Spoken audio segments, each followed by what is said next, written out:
Hello everyone, hopefully everyone can hear us in chat. If not, let me know, and I'll just piss about for a minute until folk start filtering in. Good evening, we're back. It's been a while.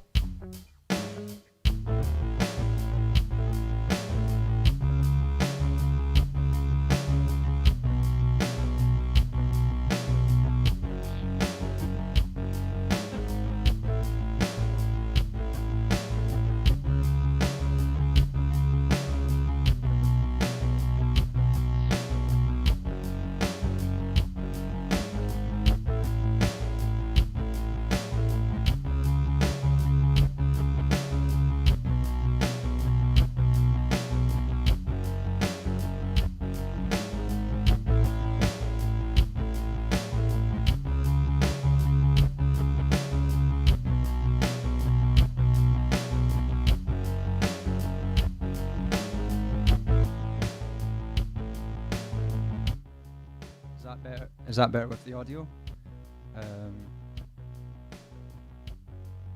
Let me know if that's any better with the audio.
Oh shit! Congratulations, Mithril. Well, welcome to the world, Mithril's grandson. That's amazing. Congratulations. First birth announcement on stream. Great stuff. What was wrong with my? Let me just scroll up. Yeah, so we are back. It's been a few weeks because my guitar was broken. Innocent Fugitive. The problem was the jack, input jack, was it's a little problem that happens a lot, and it was just like that needed soldering.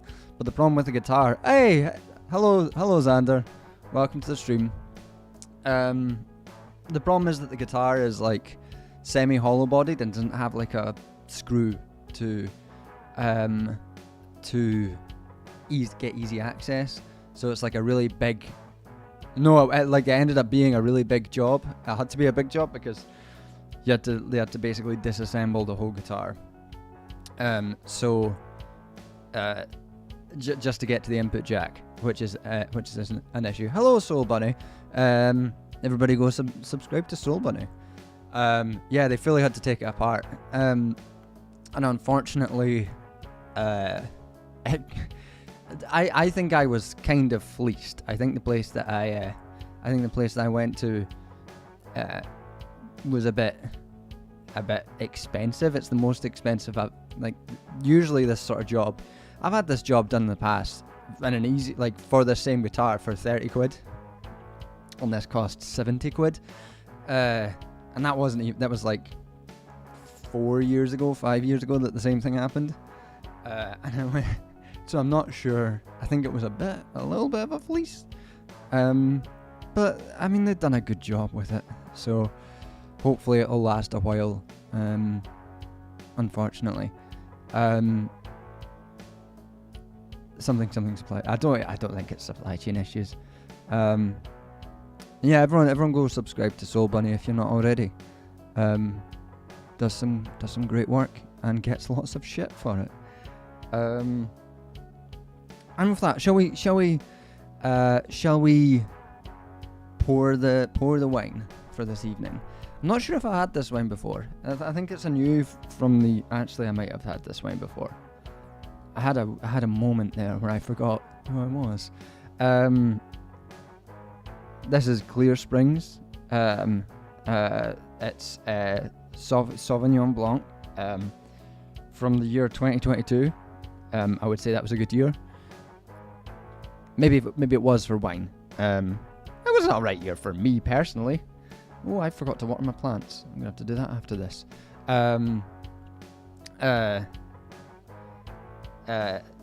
Maybe it was a good year for wine.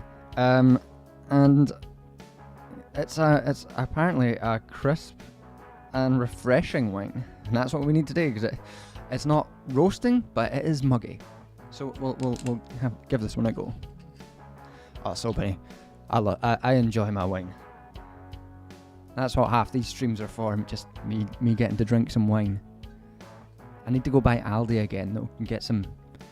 Aldi has a big selection of wines for relatively cheap, and I've fully exhausted the lower end wines of Sainsbury's, which is the only shop near me.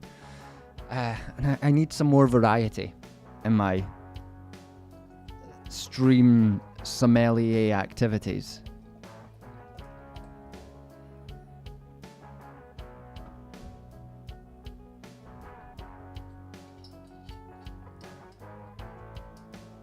I am unfortunately not a lightweight, and that is I recently read a book that my friend Scott got me for my birthday about the alcohol industry and the ill effects caused by the alcohol industry, and necessarily that included a whole lot of descriptions of the ill effects of alcohol. And I was reading it on the way to a wedding, and I was like, "Oh God, I'm about to." It was like all the terrible effects of binge drinking, and I was like, "Oh my God, I'm going to do so much binge drinking at a wedding in about 40 minutes. So, you know, compartmentalizing. Hey, this is nice. A bit tasteless, but it's not hard. It's not horrible. Well, we're gonna put this in the slight positive column. I'm not in Scotland. People always think I'm in Scotland. I'm in London. I've been in London for. I moved down to London in 2019 for the PhD, and then I got evicted during COVID. And was living back in Scotland. Back in Scotland until 2021, and I moved back down here in September 2021. So I've been in London for quite a while now. London is muggy. 23. I mean, that's what I said. It's not hot. It's like it's not roasting, but it is a bit like it's very humid today. I've said this. It's not roasting. It's been weather. Thankfully, we've not been getting any of the European heat wave. Because if we had done, I would not be functioning. I would not be wearing a t-shirt. Anyway, 32 is too hot. It's too hot. Anything, to be honest, anything above 25, and I cease to function like a human being. I start not functioning properly.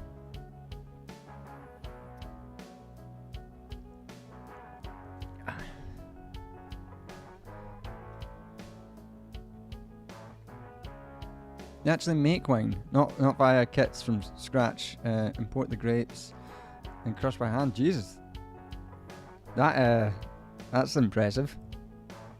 My brother has made some wine before. My brother made this. I don't know if it was from kits. It was because he's a chemistry teacher, and a couple of the chemistry teachers in his school run a brewery, and or like a microbrewery, and they've been sort of teaching everyone how to make beer and wine, and my brother made this like raspberry and blackberry wine, like fruit wine, and fucking hell, it was sweet and very strong. We had it on. We go like hiking, with my family and another family every year in about August, September, and he cracked out these wines, but like the night before we were going on like an 8-hour hike, and because it went down so easily, I didn't realise how strong it was until the next morning, and I woke up and it was like 8 o'clock in the morning, and we're like, oh god, I've got to go walk up a mountain. So a lot of coffee was had that morning.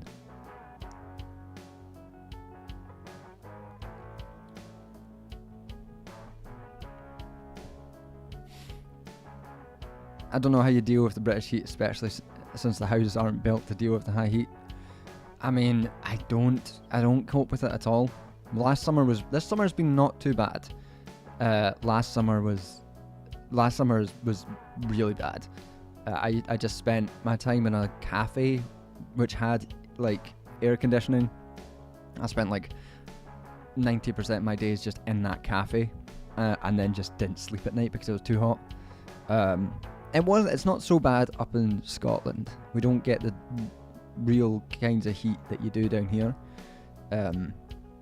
And weirdly, my parents' house is actually quite good for the heat. It doesn't get too hot. It's kind of airy, which is nice. So that's how I cope there. But yeah, the future does not look great for livability in London, at least. Yeah, that is let's. What is that about grapes? You've heard that too. That if you I don't know if anyone else on the stream has heard this. If you're struggling with the heat and you'd like a wine, but you don't want to dilute your wine with ice cubes, because who wants to dilute their wine with ice cubes? Perish the thought. you can actually freeze grapes and put it in the wine, and it cools the wine without diluting it. And then if you're doing that on stream, you can get bullied by chat into swallowing the grapes whole and almost choke to death. And that's a bit of fun for you as well.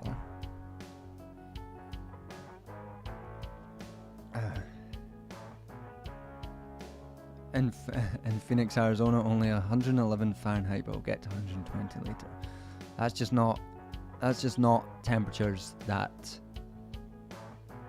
I can even conceptualize. And I know that, and if Xander's still in chat, Xander will know about this, that the difference between that dry heat and like Xander's like folk who are like from Las Vegas or like desert air is not quite as bad as when it's like not quite as hot temperature wise, but much more humid, and with no like respite. It's a bit of an issue.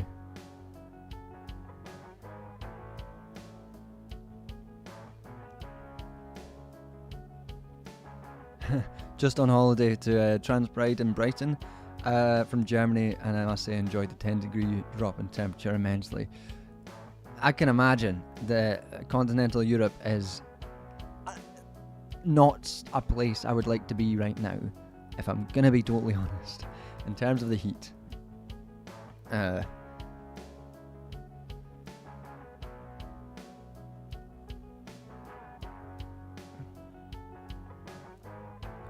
The dry heat thing is a myth told by people to feel better about melting. I mean, I don't think I've ever experienced it. I've never been to a place that has that kind of dry heat. I'm just saying what's been told to me by quite a few different people who live in that area. That's true or false, that's all I'm saying. So we've not done a stream since the last video came out, which is fun. It's been a while. So for anyone who hasn't seen it, I think probably most people have, because it's done quite well. Not quite as well as I was hoping. I was hoping I would push a bit, but it's almost at 50k. I'll be happy when it reaches 50,000 views. But that's the video on 36 degrees at midnight. Oh god. 36 Degrees at Midnight sounds like the title of a hard-boiled detective novel from 1932 or something.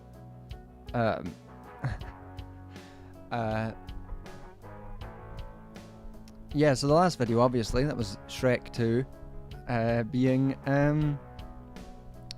a queer masterpiece, and so many people commenting that they're not sure if I was being serious or not during the video, or making it a joke. And I want to say that's the exact line I was wanting to tread. I don't want is this serious or is he just shitposting? Because some of these points make a lot of sense. It's referenced a bunch of French medieval poetry, but he has just said frogs are gay. So where do we sit here? That was the line we were going for. We watched the video and then watched the movie again, and your analysis made it a better movie. That's what we need. Appreciating art even more.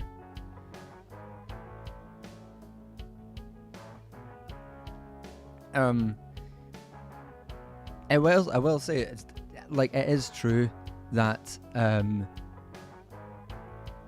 that the video that Shrek 2, it's not quite as solid a strong metaphor.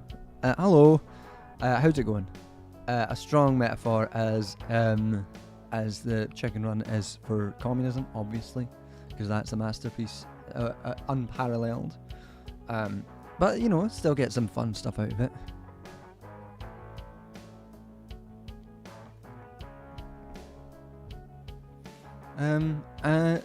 There was quite a lot of people who were quite mad in some random ways about.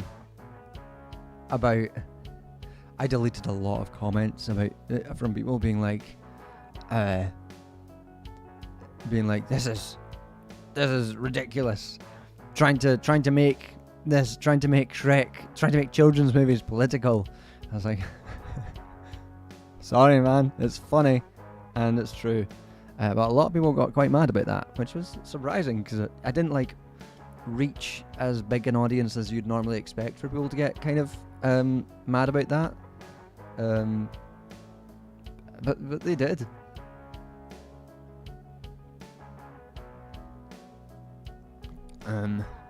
So yeah, we've not done much, done a stream since then. And I'm thinking about what to do for the next videos as well.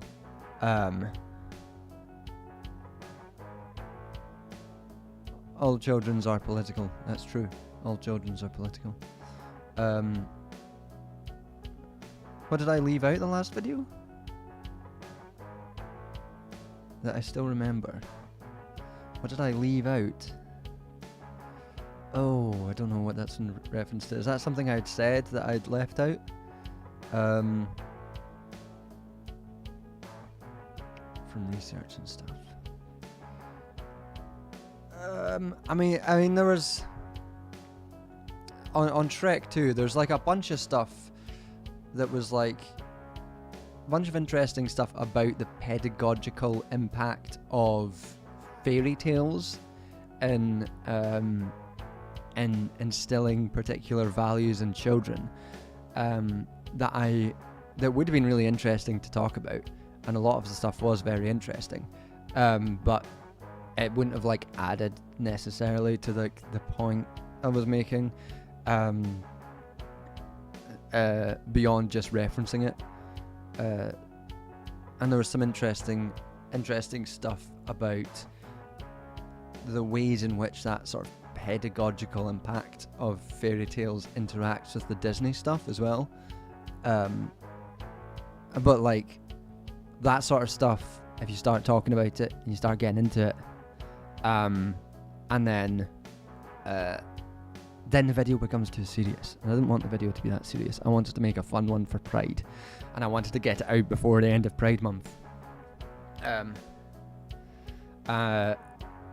Which is why I only did like the brief bit of context about like pedagogy and the medieval French poetry. Didn't do any piss maths. That's true. Should have done some piss maths. The Wrights myth of no politics in gaming would be an interesting video. Yeah, I mean, I'm sure that's been done. That feels like something that would have been done during the Gamergate era of video making. I don't know much about gaming, so I'm not sure I'd be the sort of person who could do it, but I'm sure it'd be interesting. I mean,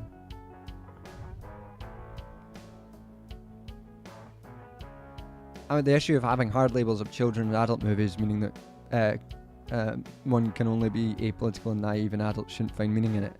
That's a particularly good point for something that's like Shrek 2, which is like, or the whole Shrek franchise, which is self-consciously meant to be a movie that adults enjoy as well. Like that was the reason it was like the first Shrek was so successful, was because there was lots of jokes that adults got that children didn't. And like there's been some negative cultural like output of that, I think, and the sort of cynicism that pervaded a lot of movies post Shrek, that's only just being sort of rolled back now. But yeah, the notion of Shrek being just a children's movie is quite interesting, quite an interesting retelling of the history of that particular movie.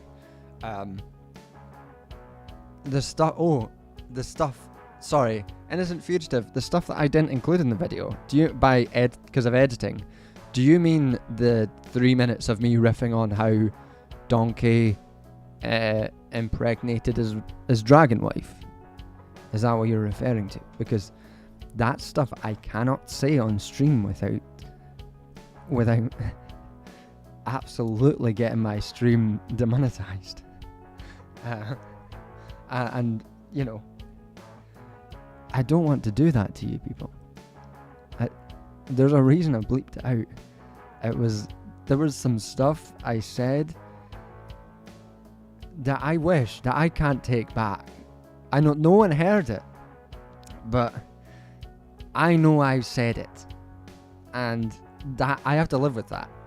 And that's the cost of art. That's the burden that I took on for you, knowing that I said those things, and knowing that I will never let anyone else hear those things that I said. Some of it was genuinely quite bad. There's like an edit where like I'm talking about it, and I was looking back at the edit because I was like, maybe I'll put this out on Patreon for folk to see as like a wee joke, and then I was looking back at it, and there's a moment where you see me go like this. It's like, oh god, this is in the moment I was like, this is too much. This is not acceptable, John. So yeah, that stuff didn't stay in due to the edit. Am I going to see the Barbie movie? Of course I'm going to see the Barbie movie. There's no way I'm going to not see the Barbie movie. I think I'm going to try and go on Sunday. I do also want to see Oppenheimer. It's weird, no part of me was excited about the Oppenheimer movie until like a couple of weeks ago. And because I'm not like the biggest fan. I'm not a huge detractor, but I'm not like a big fan of Christopher Nolan. I didn't even see Tenet, but I mean 3 hours of looking at Cillian Murphy's face is good enough for me. And so I was like, I'll probably see it. But then the reviews started coming out, and it seems to be extremely well reviewed. So, you know, I'll also want to see that. I probably won't manage to do the Barbie and Oppenheimer 2-for-1 day. A few of my friends were going to go in a big group, but I don't think I'm going to be able to because of other things going on. So I'm going to try and go on Sunday, which will be fun. John Cena's Mermaid Can't Fire. I believe it. I very much enjoying Ryan Gosling's entire persona throughout the press for this movie. I think that's quite fun. It'll be a shame when he finally stops doing it. Yeah, I'll be looking forward to see Barbie.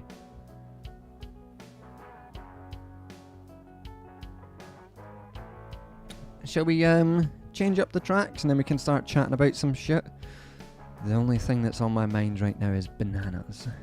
So I guess we're going to talk about bananas in a little while, because that's been a fun few days on Twitter with bananas. Let's get another track on the go.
That's fine. That's fine.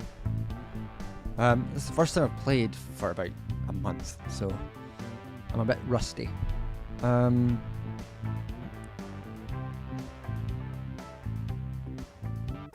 Shrek conversation, but no Shrek song so far. What would a Shrek song sound like on a loop? Hard to tell. I'm collating some video essays to try and save my mother from turf brain rot. Maybe get my father to reconsider being such a neoliberal man. Fucking good luck. That sounds tough.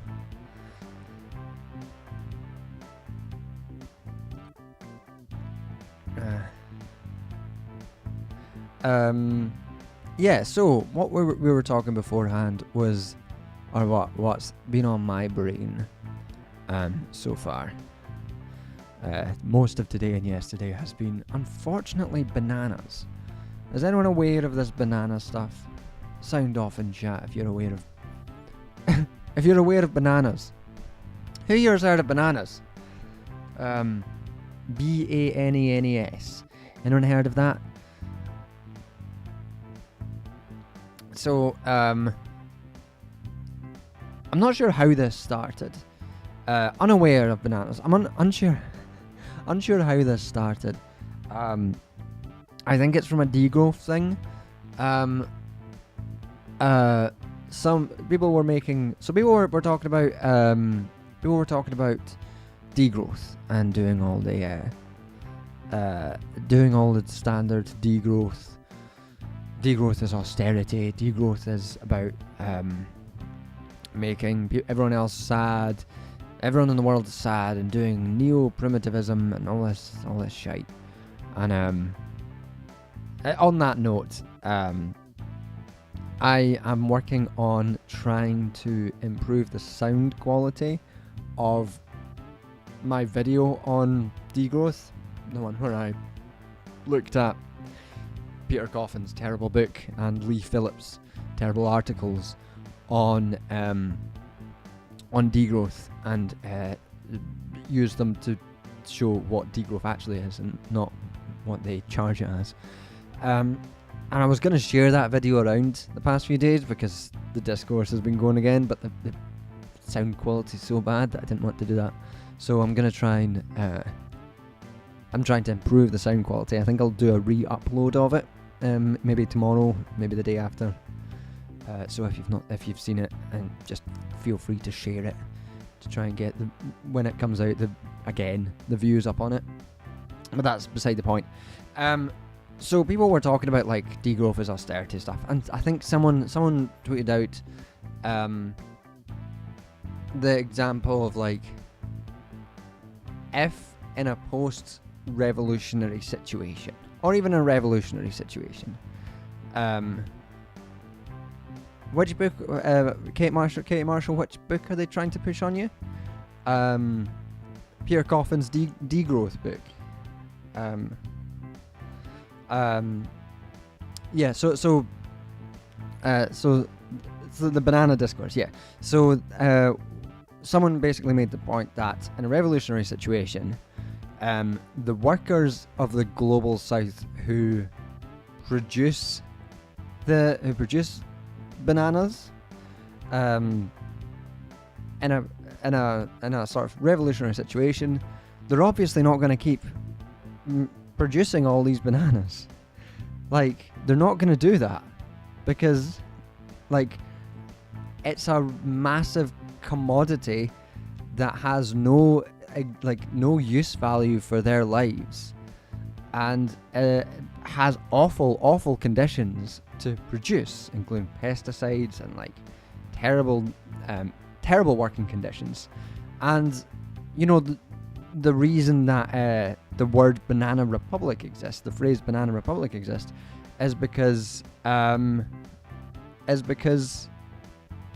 in Latin America, the US basically made several countries, I think Guatemala is one of the ones which this happened to, fostered coups so that Latin American countries would produce monocrops, would decimate the environment of their local environment, and would just produce these monocrops for accumulation and for consumption in the US.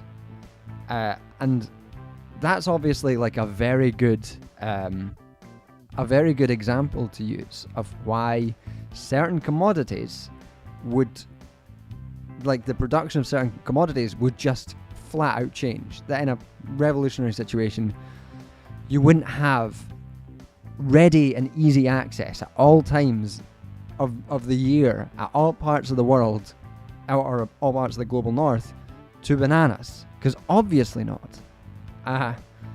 And people were not happy with that suggestion. People kicked off. I've been called a CIA asset today, because imagine, I'm a very underpaid CIA asset, that's for sure. Because I suggested that global south workers will not want to keep producing absurd numbers of commodities under threat, like without the threat of like economic coercion, blood-soaked imperialism. They're not going to be like, yeah, we can keep doing this. We'll just choose to keep doing this. It's fine. There's no economic coercion, so we will just continue to produce all these commodities for you in the global north. That's going to be fine. Forget about it. And people started saying things like, oh, this is CIA assets. This is what the CIA wants. They want you to make like socialism out to be a world in which you can't have all this luxury. But actually, it's not just that the people in the global north will have all the bananas they want.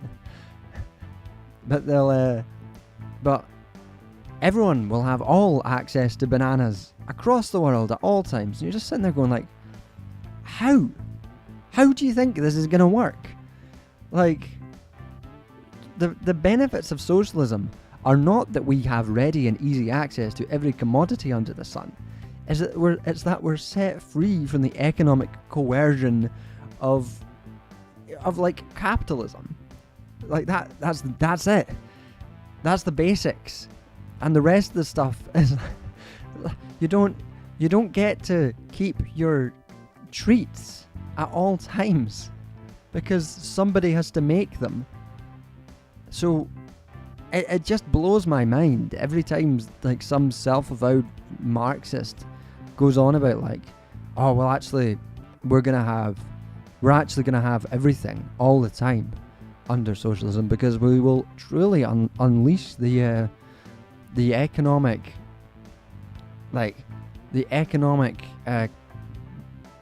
potential of the world, and like, no, like, what are you talking about? Like luxury, we have so many luxuries in the global north because we exploit the global south, and it's just a basic thing. But it's so bizarre that it's bizarre that people can't see that. And I think the worst impulse of it though is people who are like, I saw quite a few people who were like, yeah, it will probably be the case that, you know, lives will have to change fundamentally under a sort of socialist global communist system. But we can't tell people that, because if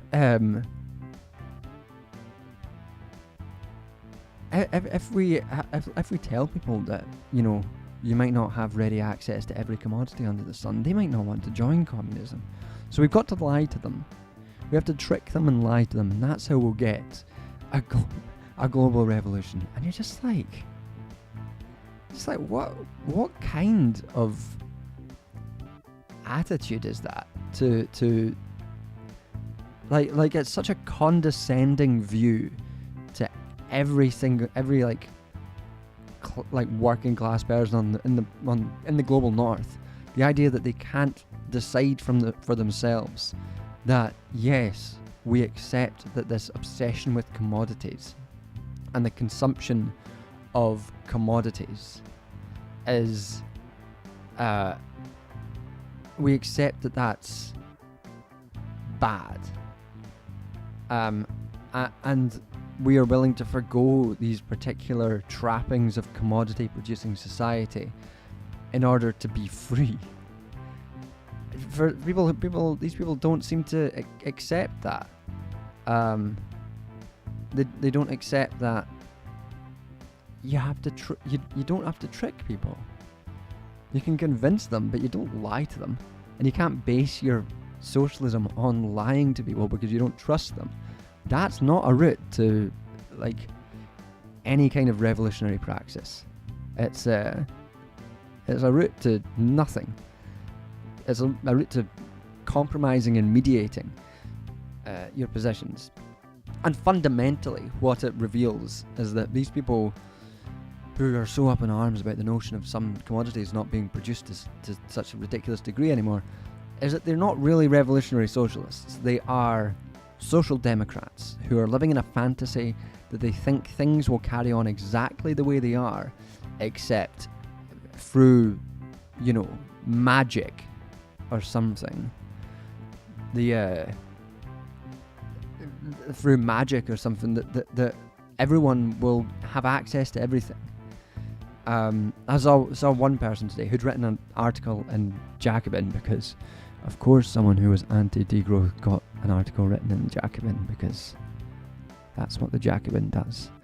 But they'd written an article, and in this Twitter thread they'd said, yes, we're gonna have bananas under socialism. But the goal of socialism is not to forgo anything, but to, and this was the specific phrase which I noted, but to remove the worst exploitation of labour and the environment. And I think that's a very revealing turn of phrase, because that's not what the Socialist Project is about. It's not about removing the worst exploitation. It's about removing exploitation. And if you accept this notion that it's about removing the worst exploitation, you're already on a slippery slope to be like, oh yeah, no, it's not. That exploitation isn't too bad. It's much better than it was. We're doing free trade now, fair trade now. So we're not doing bad exploitation. We're doing good exploitation. We've got a bunch of worker co-ops in the global south who, I mean, sure, they have much lower living standards and much lower rates of wages and standards of living, but it's better than it was. So this is so we've eliminated the worst exploitation, and that's socialism.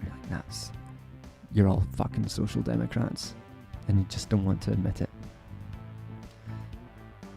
That annoyed me.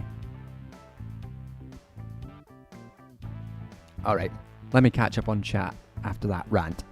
That wasn't very much dialogue there from me. That was just me going on a rant. Peter Coffin's book. Yeah, Peter Coffin's book's terrible. It's not a real book. Katie, if you've not seen the video I did on that, you get a good sense of just how amazingly bad it is. Bizarrely, bafflingly bad.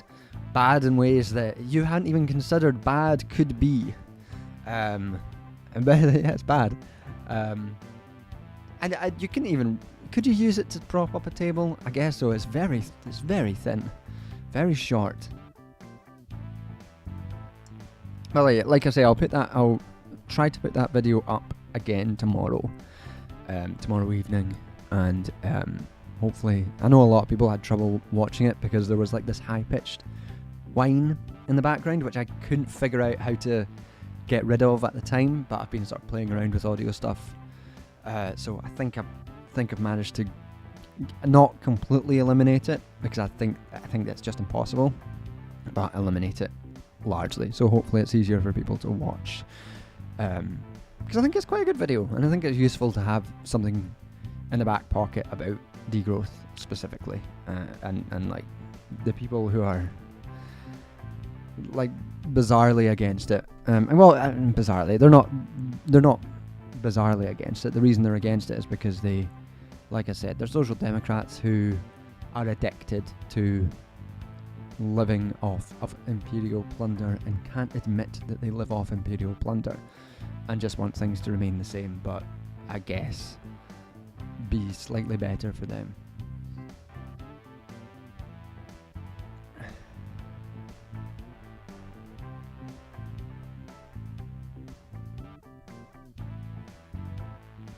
How the vaguely interesting dudes repeating one argument over and over again in a condescending tone have fallen. I've not seen anything from Coffin for a long time, actually. Not since that book. So God knows what they're up to now. Probably nothing good. Enjoy the implication that the Global South isn't part of revolutionary and degrowth thought, thus the possibility of people in the North not having as many bananas, meaning that degrowth has no place. Yet there is a notion that, and this is funny, but that the whole notion of the people in the global north. It's all the whole conversation is centered around what workers in the global north want and what they will get and what will convince them to join revolutionary struggles.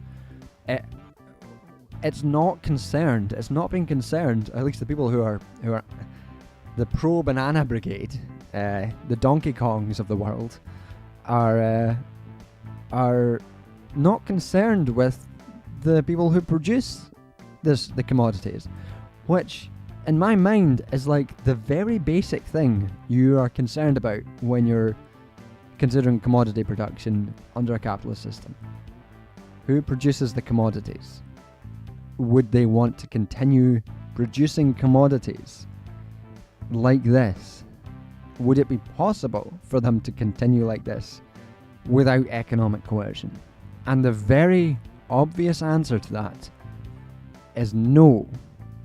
Like, our entire global economy, the commodities, cheap commodities produced for consumption in the global north, is dependent on super exploitation and, to a significant extent, slave labor. And the notion that that can be maintained, and this isn't even getting into like the environmental side of this, like the environmental production of overproduction of commodities, which is, the overproduction is somewhat required for the continued supply, because things like perishables go off, so they do overproduce so that perishables can be like maintained. Like, that's awful for the environment, obviously. The pesticides, the soil degradation, the destruction of local wildlife, of local ecosystems. That's like huge issues that are obvious to consider for the production of this sort of thing. People are like, no, it's easy. We'll just continue it. It'll be fine. And they all have this like vague appeal, and which a lot of liberals do, and people like Aaron Bastani do as well. There's like vague appeal to technology which will save it. It's just around the corner. The technology is just around the corner. That'll save it all. We can keep all our exact same commodity producing lives, commodity consuming lives, because this technology, this magic technology which will stop environmental damage, it's just round the corner. Any minute now, it's coming. This technology, and it will be the technology. To be clear, is magic, and when we get magic, it's gonna be so good. It's gonna totally make everyone free. We just need the magic, and then it'll happen. Or even if we do socialism, like when we're doing socialism, that's when the magic will happen, and suddenly we'll all be able to keep our endless supply of commodities, of consumables, of environmentally destructive farming habits, and this will be fine. Don't think about it. Don't think about it too hard.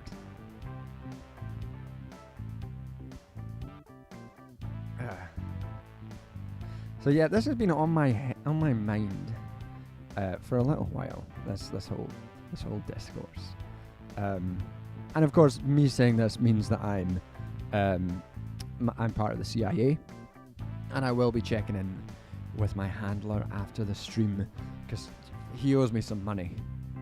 My CIA handler. I'm undermining the cause of global communism by. What was I doing? Oh yeah, being concerned by the conditions of exploitation, and the CIA love this. You know what the CIA fucking loves when you talk about banana republics. They're always like, you know what we should talk more about? American coups, installing dictatorships, and producing monocultures in Latin America. That's stuff that we love.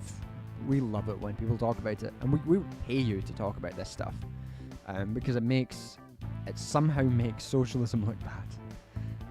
So that's how I'm getting my cash these days, just doing my CIA shite.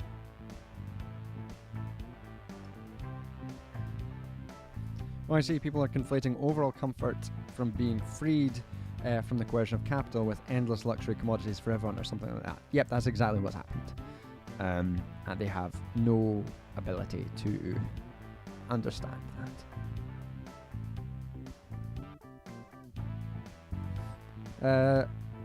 Do I?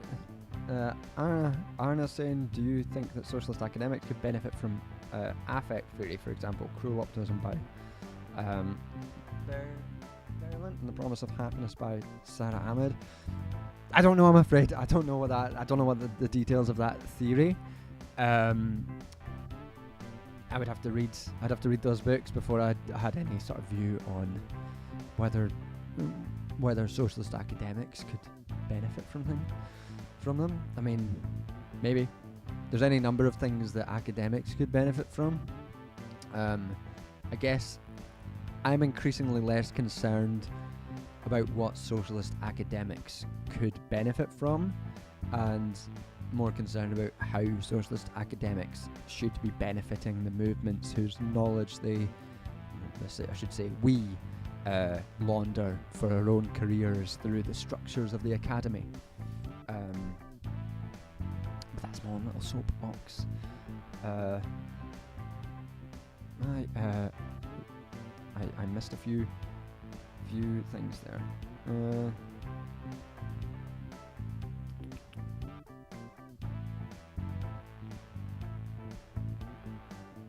Lots of people love their nice exploitation. That's true. Isn't that the truth?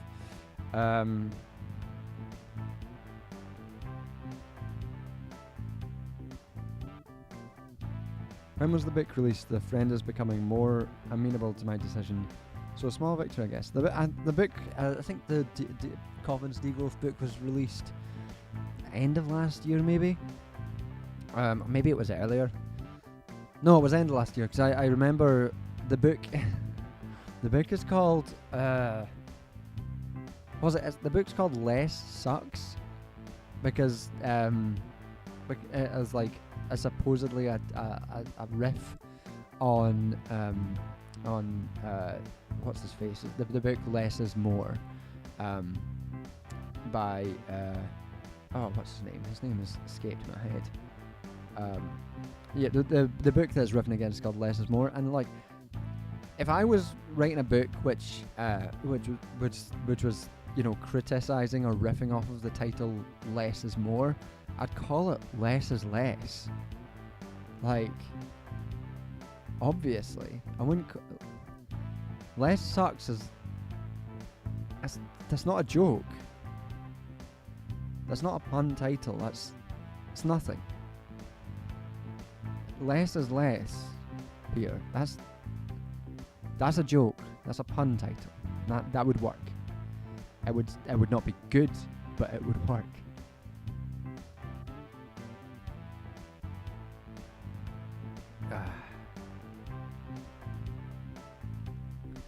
When no one works on the technology, or when the tech is there, it is completely ignored. And it's interesting. This is something, I think, a lack of understanding of how technology exists and how it comes into being. And a lot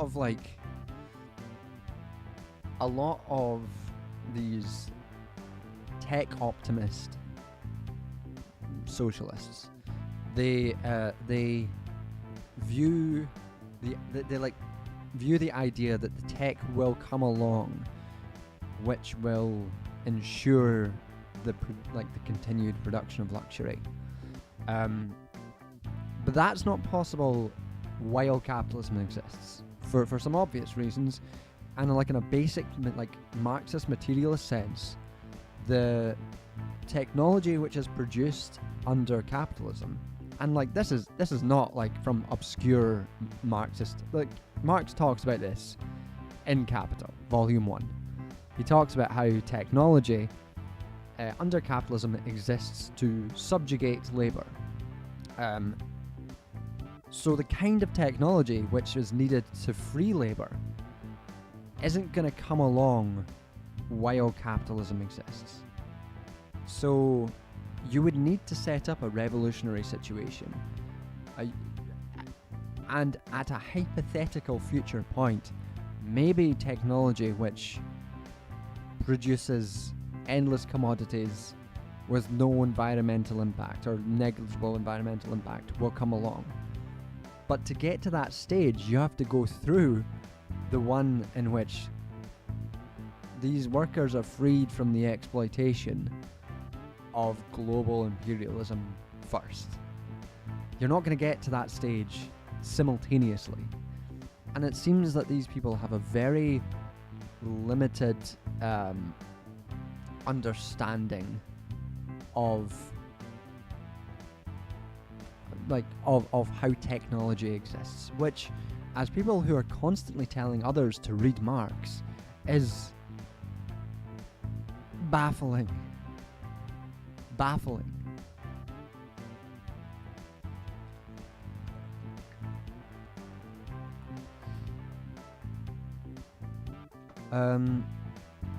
Out of a sense of loyalty to Navarra, I've bought Aaron's book. I'm currently reading Inventing Reality and then moving on to Luxury Communism, but considering giving it to my family to read instead.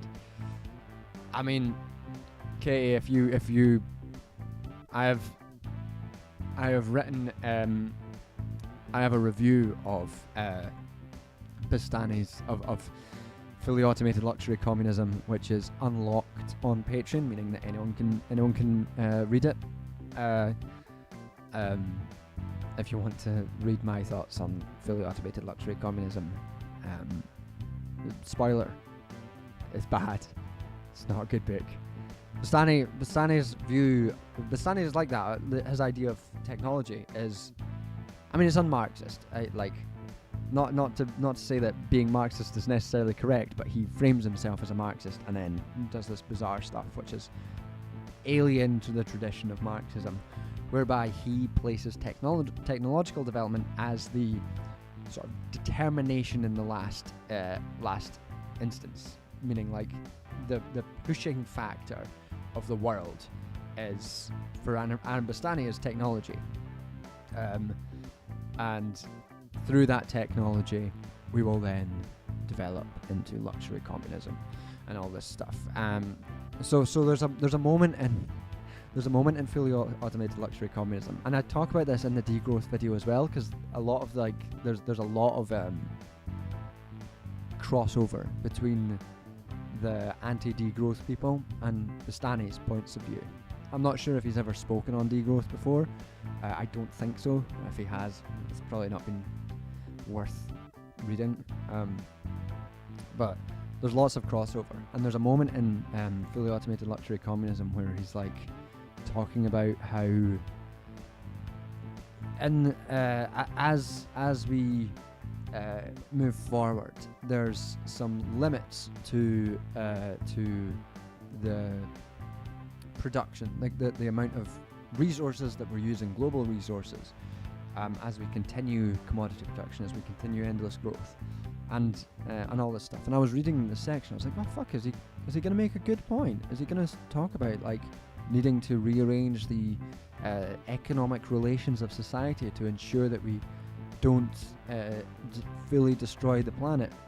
And to be honest, that's on me, because I should have remembered who and what I was reading, because the next sentence was, and for this reason we need to mine asteroids.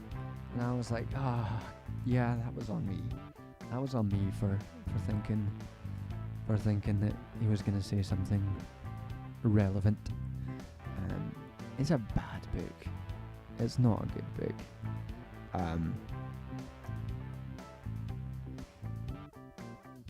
Maybe getting someone on downstream might help Navarra be more coherent on it. I don't know how. I don't know if anyone on Navarra has spoken about degrowth specifically. I know. Oh god, yeah, that was the last thing Aaron was talking about on environmentalism. The last thing I remember seeing on Navarra about environmentalism was when they had Roger Hallen on, who's by no means like a uncontroversial figure and not someone who has particularly solid views, surely. But he was talking about like the relevance of the global north and downscaling their environmental impact. And Bastani turns round and says, But we in the global north is not that important anymore. And what's important is looking at the rate of growth. Look at what's more important is Africa and China and their population growth and their economic growth. And to say that the global north has any role to play is just holding on to our position as important in the world. We're not that important anymore, and it's one of like the most bizarre attempts to like pretend that you're dealing with global warming, like saying like it's a weird like kind of social justice switcheroo where like you're saying oh it's actually problematic for you to say that the global north has to do stuff to deal with global warming because it's not that important. And we're like, what the fuck are you talking about, man? What the fuck? Hello, George P. We're talking about environmentalism, and at this point I'm getting grumpy about Aaron Bastani again. Like, because obvious, like, that sort of thing is, again, illustrative of how Aaron is not a Marxist in any real sense. Because a basic premise is that there is economic arrangements of the world where the global north, the west, the imperial core, has a privileged position in dictating the ways in which global economies and cycles of commodity production work. So even if the global north somehow in time manages to decouple its economic growth from carbon output, there's no way to discount that economic position from the global environmental degradation because it's dictated by this imperial core. And that again is a very basic premise of like just Marxist international relations. And I had a deeply frustrating conversation with him, where I'd like quote tweeted being like, this is the video, and being like, this is absurd, what's going on here? And he was like, oh, I'm just doing a provocation, it's what all interviewers do. So, and I was like, okay, so you agree that then that your point of view was incorrect and harmful and in many ways upholds like imperial neo-colonial, ultimately in that sense white supremacists like social relations, and you disagree with the perspective that you were espousing there, which you say is just for challenging your guest. And he did not respond.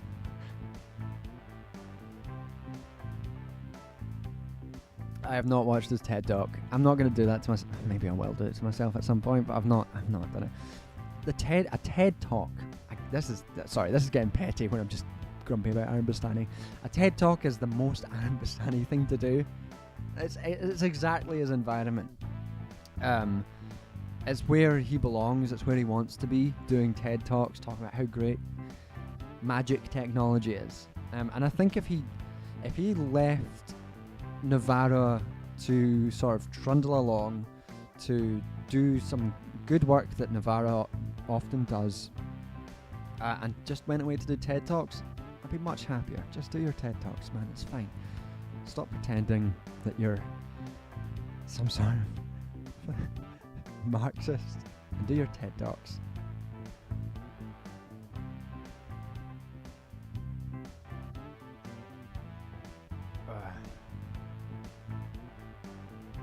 Automation and the Future of Work. I've been meaning to read that.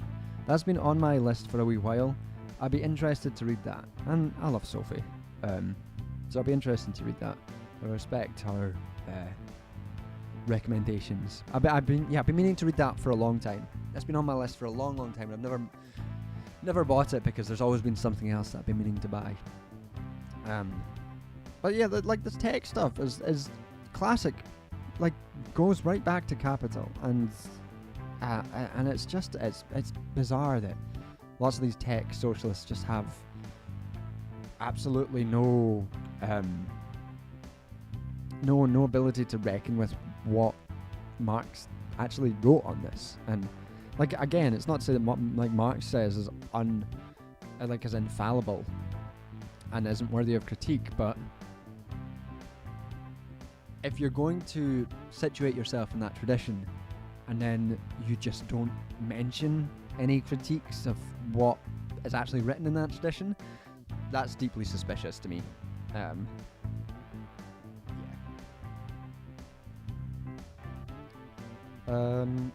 Again, anything. If anyone wants to talk about anything else, apart from Adam Bastani and degrowth, feel free to ask some questions. Someone asked a question about whether or not I'd heard of Aaron should leave Michael Walker alone to carry on saying nothing should fundamentally change but in a progressive way. Michael Walker should. You know what, Michael Walker. If Aaron wants to be doing TED Talks, Michael Walker wants to be a Guardian journalist. That's where Michael Walker belongs, and he'd be happy as a Guardian journalist. He'd be the most left-wing person on staff, probably, and he'd be happy there.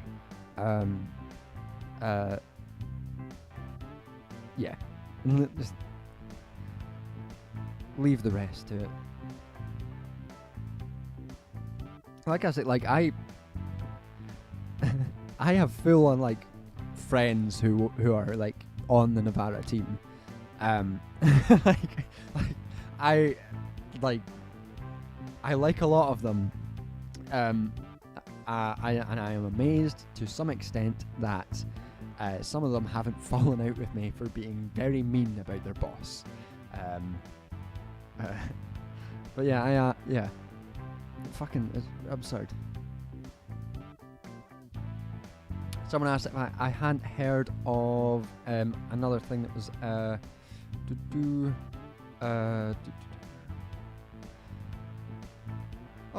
Mithril. Sorry to see Mithril go. Having just delivered a grandchild, that's amazing. I suppose I haven't heard of Cedric's paranoid theory. I don't think so. I recognise the name Cedric, but I don't think I've heard of that. Sorry. I have many gaps in my knowledge. Re-technology, more in re to geoengineering, but Saito Kuehei? Sorry, I can't pronounce that. I don't know how to pronounce that name. Also points out the nefariousness of depriving the people most impact of having democratic say by deciding on. Yeah, I think that's also an essential part of a lot of the technology stuff. I think that's right. A lot of the geoengineering stuff. That's critiques I've come across before. The way that there's been talk recently about the US trying to scorch the sky to combat climate change. This is obviously not a solution to global warming, and it's fucked. And the whole rest of the world not getting a say. Even the very the pretense of democracy in the US. At least you could pretend that there's some democratic accountability there. You just cannot do that with the rest of the world. And similar to a lot of stuff with the Adam Conover show about GPS being a US fucking government program.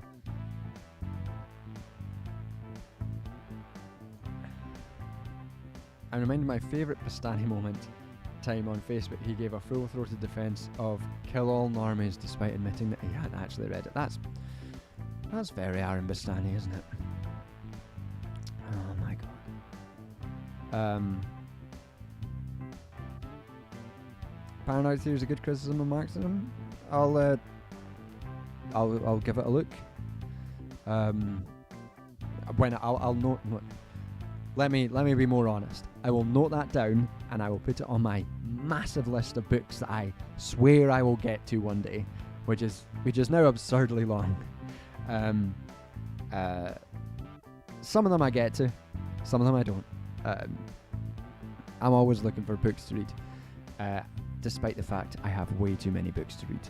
My project for the summer, 2 projects for the summer, are I finally bought a copy of Black Reconstruction in America, W.E.B.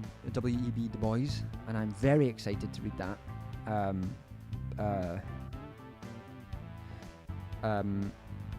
And I want to reread Capital Volume 1 and get through Volumes 2 and 3 as well. So I'm excited. These are my summer projects. I also have Soren Mau's book on silent compulsion, value theory stuff as well to get around to, which I'm quite excited to read, and all that stuff.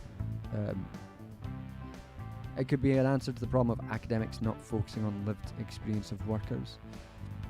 To be honest, I think Marxism has some pretty ready-made critiques of academics and not being able to engage with workers and laundering their stuff through the academy. I think a straight up Marxist worldview can allows some pretty solid critiques there. I guess that's our. We'll get to talking about my next video for a sec, actually.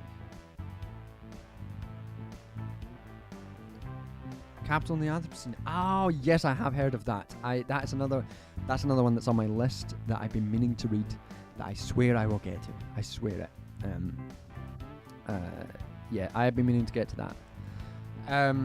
Yeah, so on that stuff about academics and the role, I think the next video that I'm gonna do, I've been thinking about it, and I've had a bit of trouble deciding what to do. Thanks for coming, Vic. The next one I'm gonna do is gonna be, hey Sinan, how's it going? As ever, everyone go follow Sinan, SK the Crusader. I'm gonna do one on public intellectuals and the ways in which they are not good, including on YouTube and including myself, and the very limited value that someone who is self-styled or styled by other people as being like public intellectuals. And the video is going to use figures like Jordan Peterson, like academic public intellectuals, the notion of like rock star academics, to talk about Gramscian distinctions between organic and traditional intellectuals and the roles in which those play. So that's what my plan for the next video is going to be. I think there's something useful to say there, and allows me a chance to get some fun little digs in at some folk like Jordan Peterson or whatever his face is, Ben Shapiro, these type of people, the performance of public intellectualism, but also some self-crits on my position as a okay, if you're doing public intellectual, can you please dunk on David Baddiel? I can absolutely dunk on David Baddiel. I absolutely can do that. Yeah, also some self-crit on from like my own position as academic and being on YouTube as well. The very, very limited utility to any sort of radical movement that anyone on YouTube can really perform, and a reminder that all of us on YouTube, if any of us say to you, and I know certain figures say things like this, that if we are, if they say that we are representatives of or fighting through our video output, fighting for the movement, be very suspicious, because the ways in which we reproduce knowledge on this site, because of the constraints of this site, is necessarily one-sided and reproduces necessarily capitalist modes of knowledge. And I want to talk about that stuff as well. That's the distinction between traditional and organic intellectual that I want to get at in the video. It should be quite fun. We'll make it fun. The other stuff that I've got going on is a video on the PhD.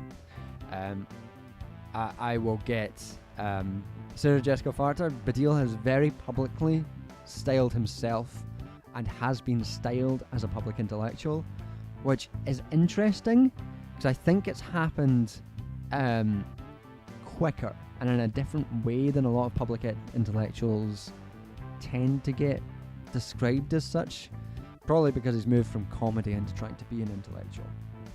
But I do think he's an odd case of it, which is it's quite interesting. Yeah, I'll mention him. Yeah, the other videos I've got planned are one on the PhD, try and figure out how to make 100,000 words into an interesting 40-minute video essay.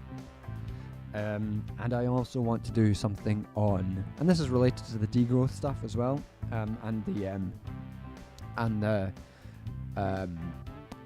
banana stuff. I want to do something on value theory and labour aristocracies. I think that could be. I think that's interesting and valuable, and useful for people to get a grasp of.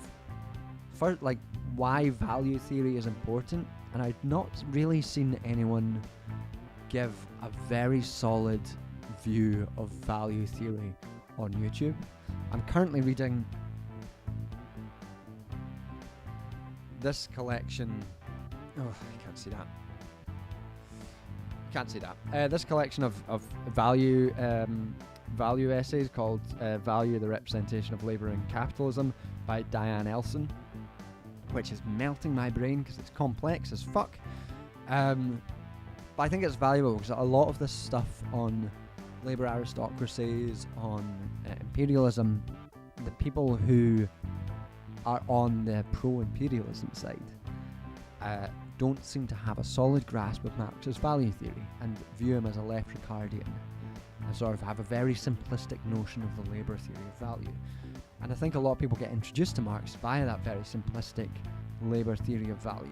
And I think it's important to establish that his theory of value is much more complex than value is defined by the socially necessary labour time embodied in a commodity.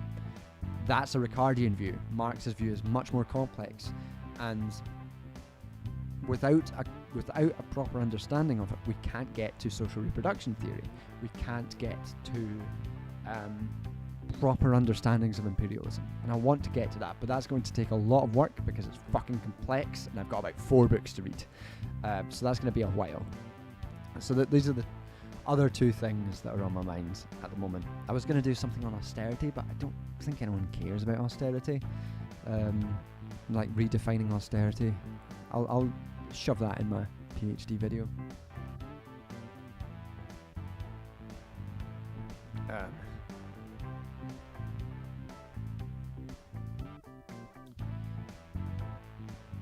I read a Gilroy work a while ago which made me interested in Gramsci, but I haven't got into reading any of his works. Current reading list is too deep into the poetry sauce right now.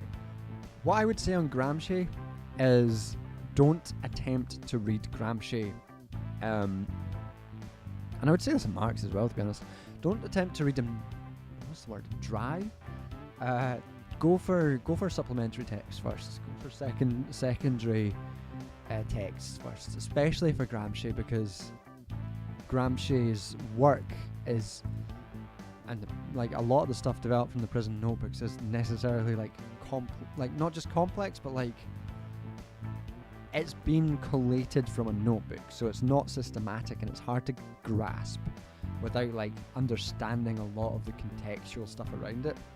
So the best I've ever read is 1 second.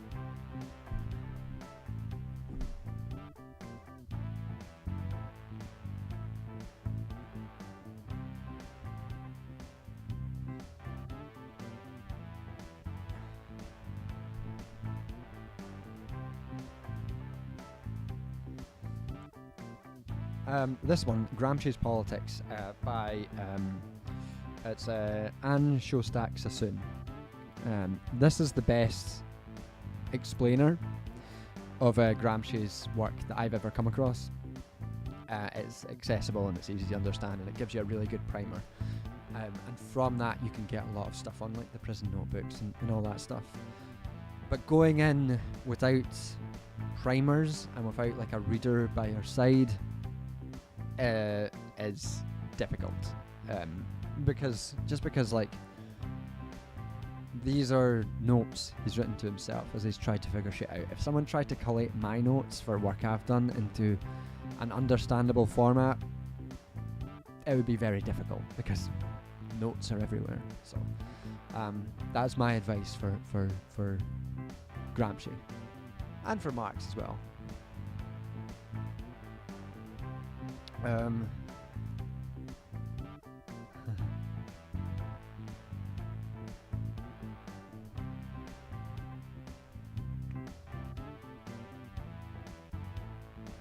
Sure didn't seem that way.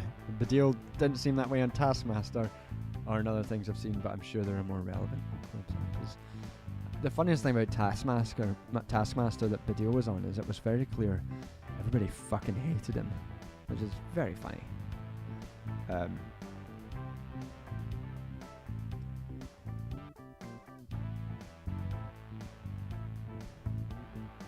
Some more news. Have a video on Jordan Peterson. I mean, they've done plenty on Jordan Peterson.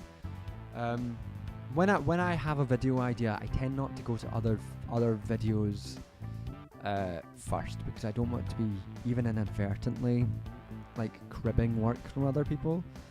And I think it's more interesting if I don't have other people's on YouTube's perspective going into it, because I think even if we arrive at very similar conclusions, we'll go there in different routes, and I think that's interesting. But if I even accidentally bring their perspectives with me, it becomes less interesting for people who are naturally between the audiences.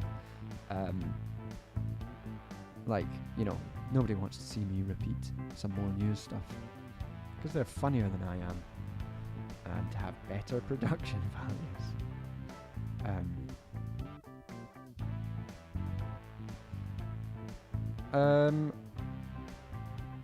I loved your last austerity video and would like to hear more. I mean, what I will probably end up doing is I will spend a lot of time in the PhD video talking about the specificities of austerity and what austerity actually means.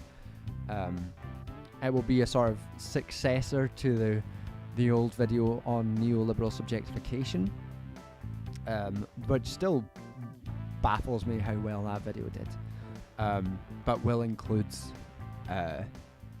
more, you know, the rest of the theory that's involved in the PhD, some human rights stuff, and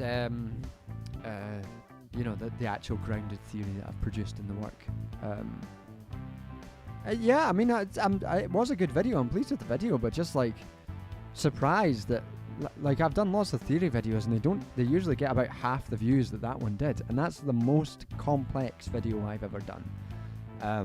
Theoretically the densest, but yeah, whatever. Alright, let's make a new tune and then we can get back to chatting about whatever we're chatting about. I'm sure I had some other thoughts in my head that I've forgotten about.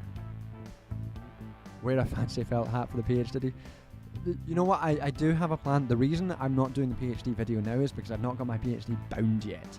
Once the PhD is bound, I have a shot that I want to do where I just drop it on a desk and, you know, be like, let me try and explain this, because it's going to be like the fucking PhDs, man. They make you bind it in a A4 style, but not just like ring bound, but like hardcover gold lettering bound. So it's going to be heavy as fuck. like 99,000 words of fucking densely bound PhD shit. I want that to be on film.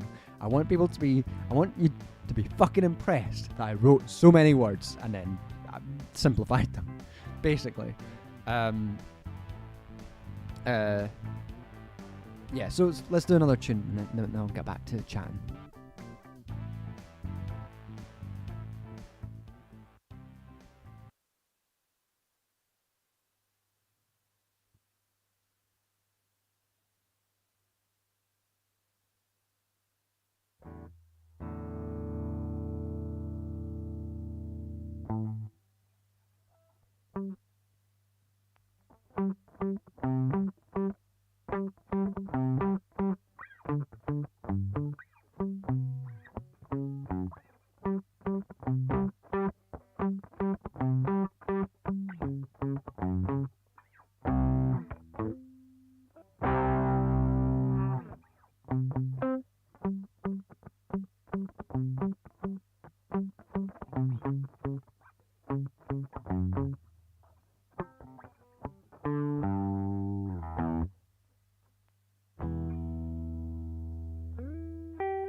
Okay, so we ended up with some 1980s funk, and that's quite fun.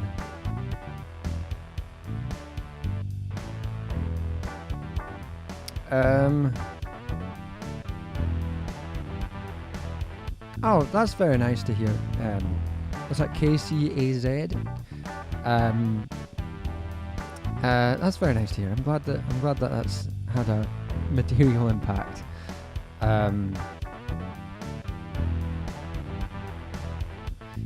Thanks for your videos. Followed Sean's link and your takes on things like seeing whiteness or disability through the lens of dialectics have been big influence so far. I'm glad to hear that as well.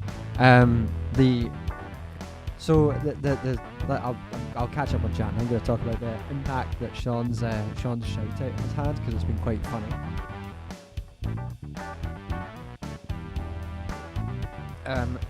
There is a to stay very much on brand. There's a bisexual a bisexual artist who does a lot like this style, this specific style of like funk songs. He's got one that's called like Go Both Ways. What's his name again? He did the funk version of WAP, which was fucking excellent. Let me try and find this out.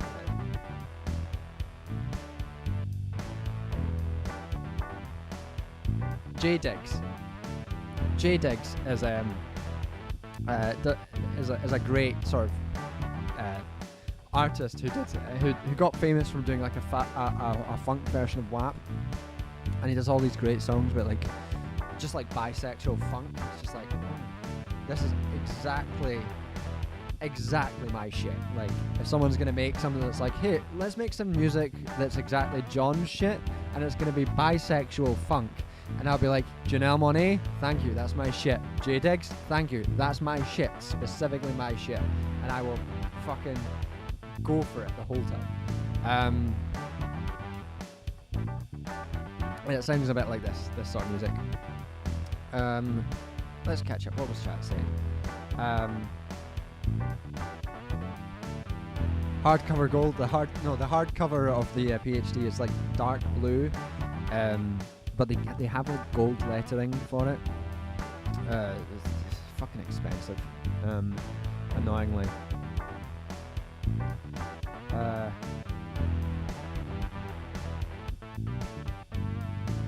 Alright, we're caught up. Yeah, so the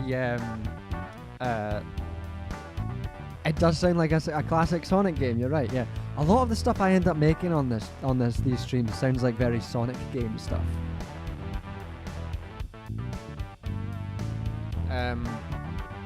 Oh, I saw a video of some guys that I've done a video on singing a song about pregnant Sonic, and it's one of the best things I've ever seen. It's heartfelt. Yeah, so Sean did a video on Posey Parker, and I've not actually watched the video because I don't have that time. That song absolutely whips. I've not had time to watch the full video, but he shouted me out at the end, and that's been very good for me because it's my subscriber count, which has been static for quite a long time. I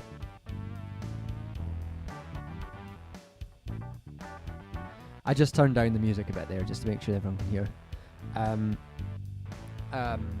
The what was I saying? Yeah, not seen the video, but he shouted me out, and which has been very handy for my subscriber count. But it's also meant I've had quite a lot of interesting comments. So obviously Sean speaks to a larger audience than I do, because he has a larger audience. And in that larger audience includes people who are not necessarily do not necessarily have good politics. And I have had quite a lot of people commenting things like, oh, I didn't realise that we were advocating communism. I didn't think communism was a good thing. And things like the Chicken Run video being like, are we saying that communism is good now? Is this a thing that we're saying? I'm like, yes. This is what we're saying. Welcome to the fucking show. I thought this was just about the horrors of being in a prisoner of war camp. I'm like, open your third eye. It's about communism. We're gonna get you. And then a lot of like people who were. The other thing is liberal. I'm hesitant to talk about this because it's annoying when any time you talk about it. But any comments about the Right to Rebel poster? Oh, that's every time we get the comments from people talking about trying to ask me and pin me down from the Right to Rebel poster. And I if anyone ever tries to talk to me in a way I detect to be even slightly confrontational, I will not talk to you about it. So like a lot of people, like, that was another thing people would say with on the transphobia video specifically, would be like, it's ironic that you're talking about genocide when you have a poster of Mao in background. And like, look, we all know that Mao and the progress of the process of the Great Leap Forward did not have a good impact on a lot of people's lives, in that they fucking died. What Mao didn't do was commit a genocide. Like, this is not a thing that happened. I've had to explain that quite a few times. But like, yeah, the notion that a communist wouldn't have a poster of a flawed but someone who led one of the most successful revolutionary movements, fought back a almost explicitly fascist movement in their country, and established, like, I'm not like I don't believe China is communist, but like, what I always think, nobody would have a problem if I had a picture of one of the founding fathers. Like, none of the people who have a problem with Mao would have a problem with me having a picture of one of the founding fathers on my wall of the US. But those are people who did commit genocides. So like, you know, fuck off. I'm not dealing with it. I know it's like, iconography isn't always a blanket approval of every aspect of a figure's existence. A lot of my work is done on anti-landlord and activism, and I think we can be pretty clear on what the Mao connection there is.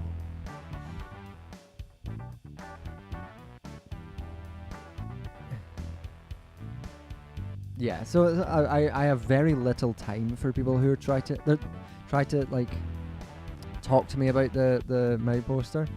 I mean, fundamentally, it's a fucking cool poster. Like, just on an aesthetic level, it's fucking cool. And there's like a weird, like, I'm not one to talk about cancel culture because I don't necessarily think it's a thing, but there's a weird kind of what's the word? Carceral response, where people talk to you as if you are have to defend yourself from a crime, and that they are overlooking you in a kind of panoptic view of like making sure all your views line up to the correct ones. And that is not something anyone who knows me. I don't really like being told what to do. And the notion that someone might imply that they're telling me what to do through a fucking poster is not going to get a productive response out of me. So yeah, I've had a few of those comments.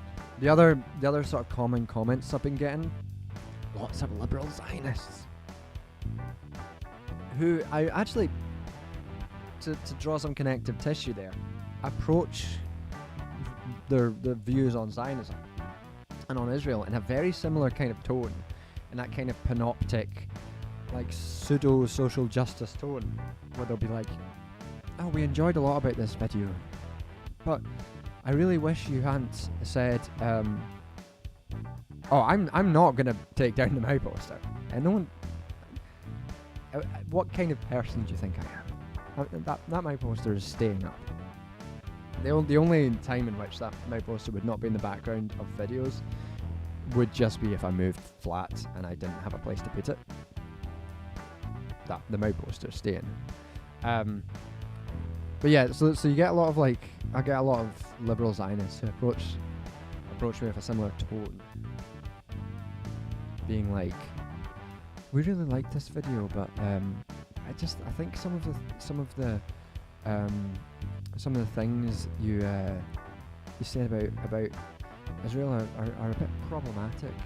I think we need to actually accept that things are quite hard, and Israel has a right to exist, and we need to talk about coming to a peaceful solution, and not talk about how to say that Israel is a vector of European colonialism is just really harmful. And I'm like, motherfucker, you've written an essay in my comments, and I'm gonna take such sublime pleasure in deleting it with no response. And every time it's delicious. It's like I see someone who's taken the time to write an essay justifying, again, what I would call a genocide, and what I could justify as being a genocide, and then and people writing essays on it, and I take this sublime pleasure in just pressing that remove comment button. It's like, oh, you've spent half an hour on this, and I'm just gonna be like, delete. Oh yeah, that's good. That feels nice. Those are the other very common comments that I've got in the past few days, since the past week or so since Sean's video. Lots of very nice comments as well, which has been very good. And if other big YouTubers want to shout me out in their videos, I will not complain. I need that fucking cash. But comes with the when you suddenly enter into a slightly bigger sort of space, there's a very you notice the shift, and a lot of the time I don't notice the shift because my channel, I've been doing this for a long time now. I've been doing this for almost 4 years, and I should have quit a long time ago because I've not been growing very fast, and my progression has been extremely gradual.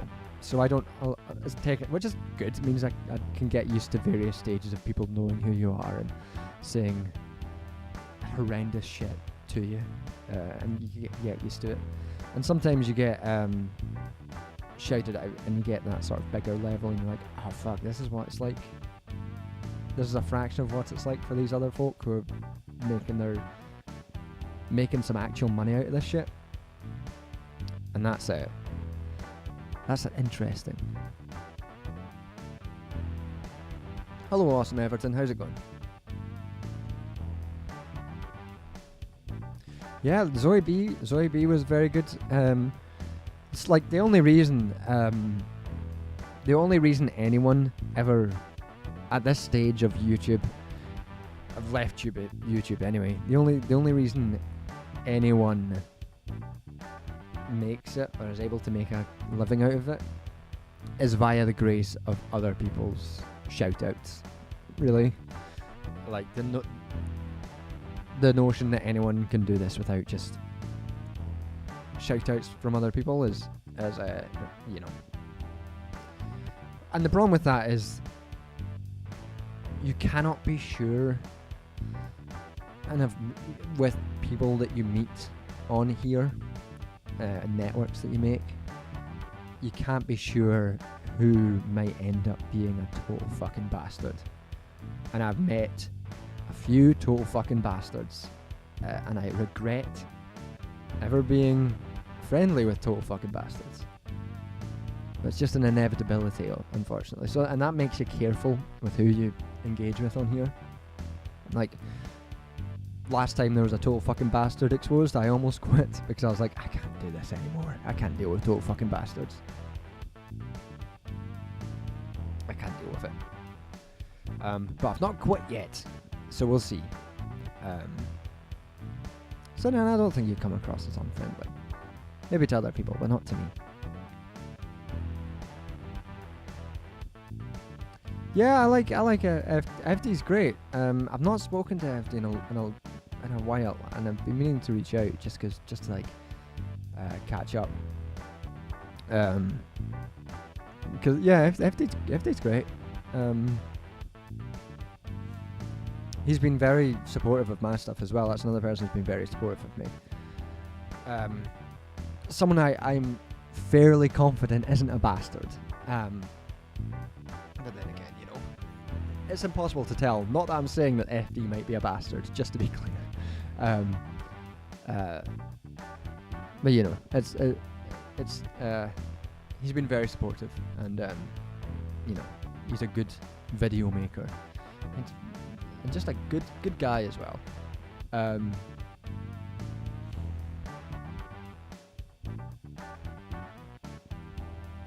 Untitled Anarchist said, I once had Caleb Maupin jump into my chat and demand an immediate debate, and then put me on blast on Twitter for banning him. That's the closest I've had to a prominent shout out. That's very funny. I would milk that shit for a long time.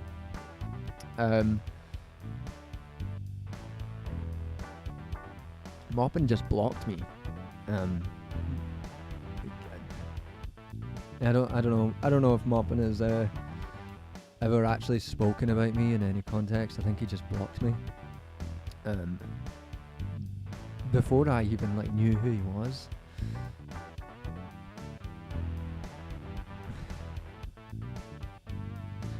Love that debate shit. A prominent journalist of stature. Who was that? Who was that? I remember that actually. Who was that was trying to debate you?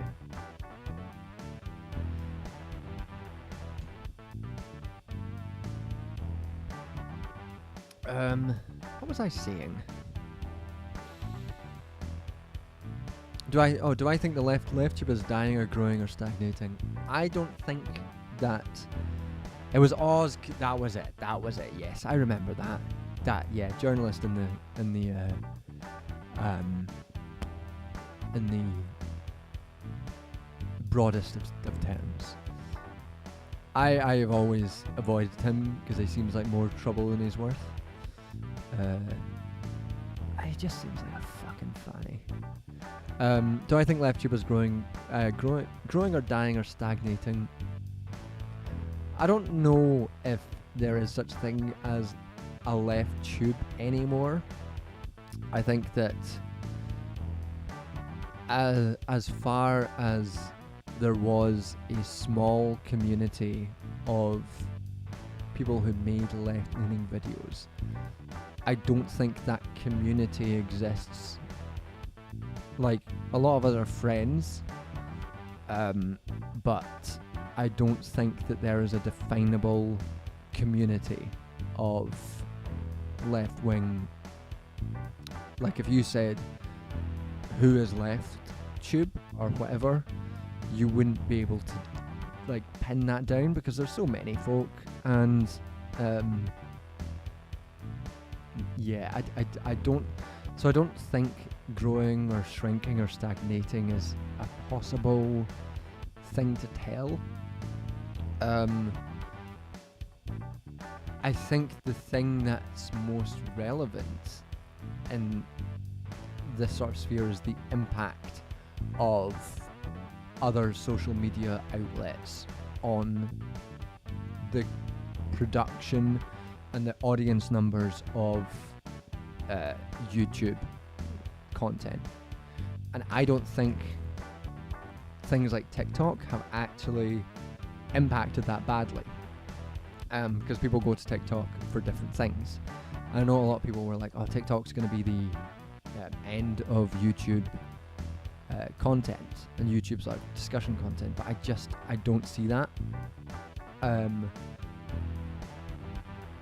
I think people who, from my knowledge of people who have been exclusively TikTok like creators, the ability to make a living doing that is much harder than it is on YouTube.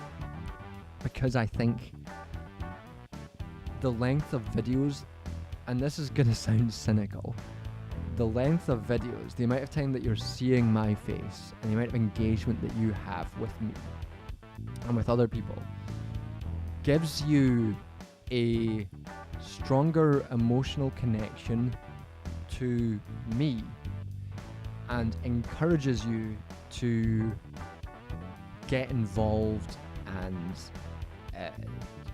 become a member of my Patreon or something like that. More so, I think, than a TikTok. And I think that so long as things like Patreon exist, the ability to make a living doing this stuff on YouTube is much more viable than it is on things like TikTok and other platforms. And I think that if that wasn't the case, that would be the thing that would kill YouTube. That would kill like left-wing YouTubers. Because we're like, most of us are hanging on by the skin of our teeth. We do not make a lot of money, and like, I'm not saying that YouTube is not a good or easy way to make money. Like I might make £12,000 this year. I might break into taxable income, and for the amount of time and work that takes, that's not a good deal. The only reason fundamentally the reason I do it is because I like it, and I think I'm good at it, and while I'm doing the PhD, and if I have to have a part-time academic job, which looks likely, this will still be supported and will allow me to have a part-time job and still live. 12,000, that includes my part-time job, which is so it'll probably be more like 10,000 for pure YouTube. It depends.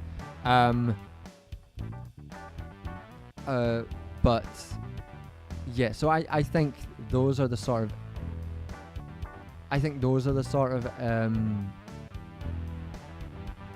issues which will direct how easy or hard it is, or how big or small left on YouTube is.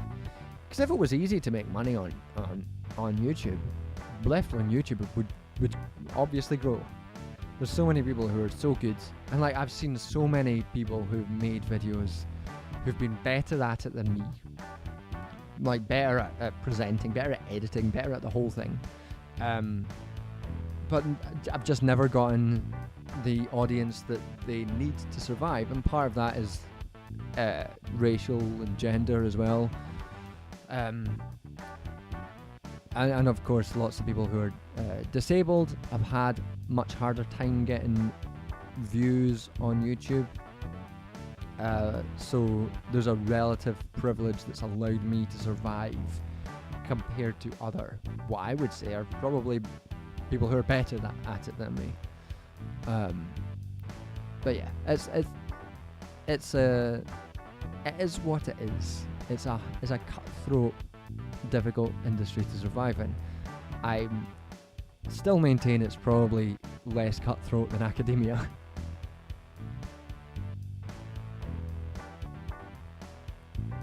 But yeah, I wouldn't want to project a notion that what I do isn't in some way dependent on you people in chat forming some form of emotional connection, attachment with me. And this is old hat stuff, parasocial stuff, which is, required for me to make a living. The only way to sort of allow myself to live without guilt is for me to feel like I produce something of enough value to legitimize the parasocial element to some extent. yeah, let's see what else people are saying. Um,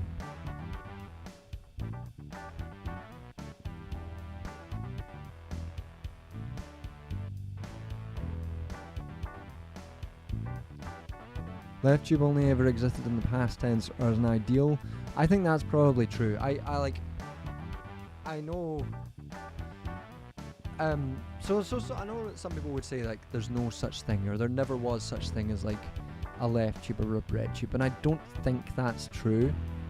I think if I was doing some research on this, and maybe this isn't the case anymore, but when I was last looking up academic research on left-wing YouTube, there was very, very little. That was when I was doing research into the debate video.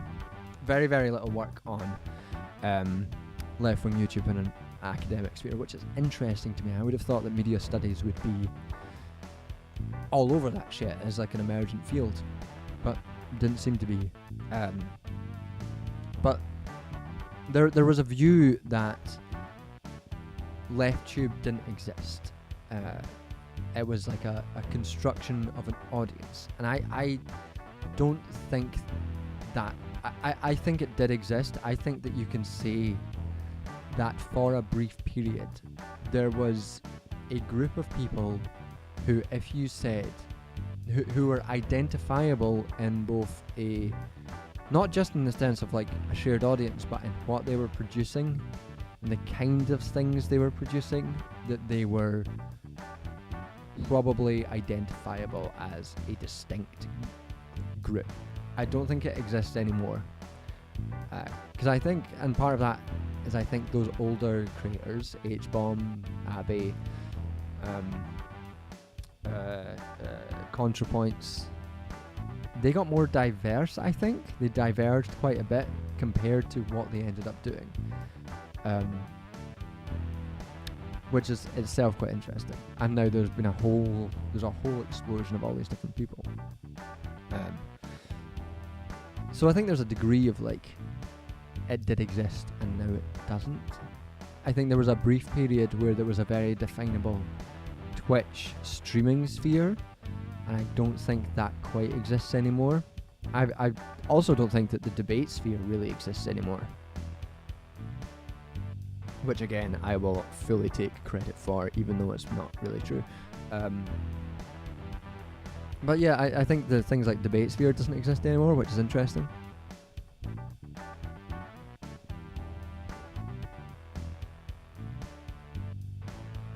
For every well-known-ish leftist YouTube creator, I reckon there are probably 30 or 40 that barely have 200 subscribers and get single digits in chat.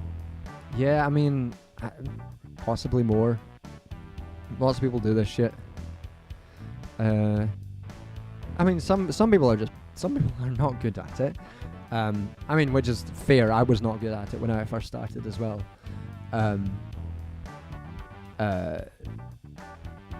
Like there's lots of people who are extremely good at it who never get the like recognition of the audience that they, as much as deserving as a concept, deserve. It's frustrating how shamelessly YouTube abuses creators and gets so little attention and criticism from MSM. Expected, but still frustrating. It's interesting how much YouTube has influenced culture and still managed to remain invisible, at least in literal sense, by many. Yes, I think that is interesting. I think there's a lot of attention that's paid to things like radicalization of young men. And that you see that with TikTok, with Andrew Tate. And the story that's projected is that these sites are just these sort of vectors where young people, young men specifically, are in danger of being radicalized. And these sites that you let your children on are sites which are dangerous, which are vectors of radicalization by, you know, far right people. And that's like, there's some truth to that. Like, there's a reason Andrew Tate is successful. but you rarely see in-depth analysis as to why that is and how those same processes commodify anyone who's on the platform. And I think it's interesting when you look at people who've been on. There was a story a while ago of someone who was on YouTube since they were a child, and the impact that commodification had on their entire life. Like how it destroyed them. And there was a very brief period where people were like, "Oh, that's interesting," and then it just died. Whereas for a long time, there's been an acknowledgement that things like child acting is really abusive and really exploitative. But like people who'd filmed their families growing up and like used that to make money, it's like you think, oh, that's kind of weird, kind of gross, but as a industry, it doesn't quite come under the same scrutiny, I don't think. It is a big gap on the literature. Maybe I could write something on it.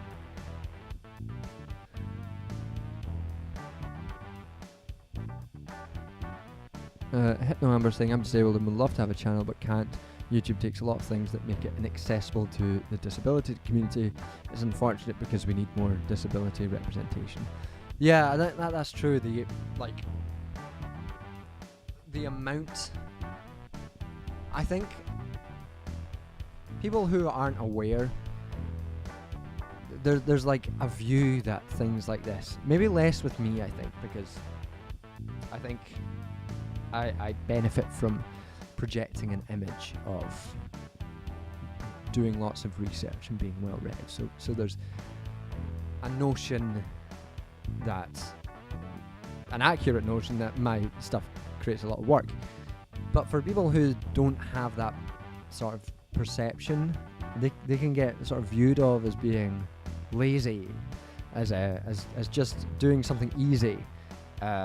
So why should we care that they're not able to do it? And the reality is, like, it's a fucking hard thing to do. It takes a lot of work, a lot of effort. Even if your thing's not heavy research, the amount of time it takes to fucking edit a video, like just sitting on a chair and editing a video for 30 hours is obviously not something that is accessible to someone who like to all people. So it's not something that is an accessible area of life to people, and it does mean, as with almost every area of social life, disabled people are excluded from it.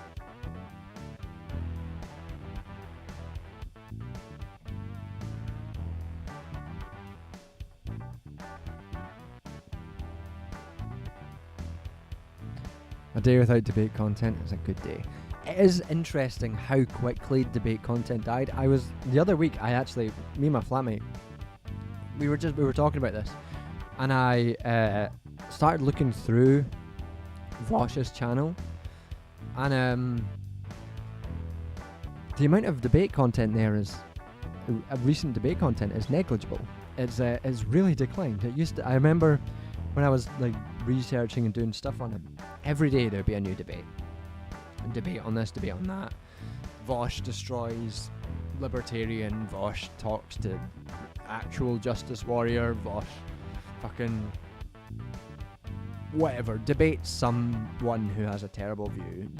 Vosh destroys someone who has a slightly different opinion from him. So Vosh is racist to someone, whatever. It just doesn't seem to exist to the same extent anymore. And I wonder if part of the reason why it got so big in that moment, which for left-wing YouTube was lockdown, was because people were just like, fuck, I need like 3 hours to kill to give me something.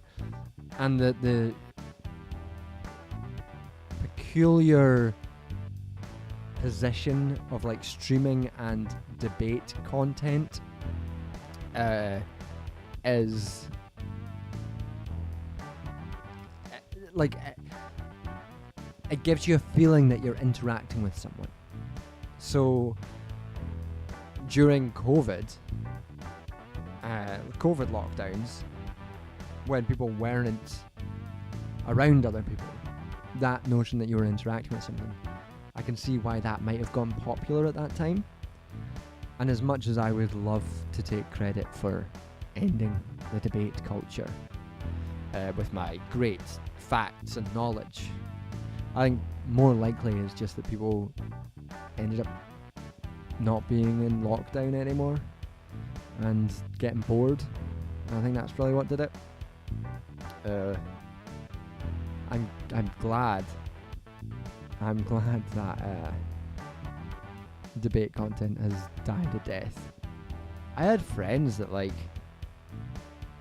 I lost because I was like, you know, this shit is bad. And they were like, this is important. We need to de-radicalize the young men. We need to provide our opinions, and we need to show that we can challenge the opinions of the far right. And you're like, fuck, you don't know, do you? This isn't doing anything, not for anyone. And people would get so mad at you. They'd be like, oh, this is like genuinely people that I used to be friendly with, that I chatted to, would like, I just lost friends because they were so obsessed with debate. It was really strange.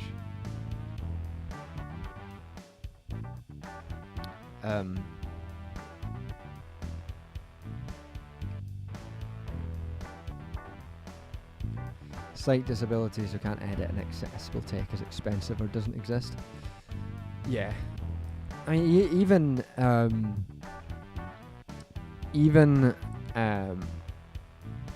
just a general tech, like for the first 3 years of me doing this, first 2 years of me doing this, I used a cracked filming software on a laptop which just couldn't deal with it, and I couldn't afford to and that meant that it took, like, obviously I was still able to produce stuff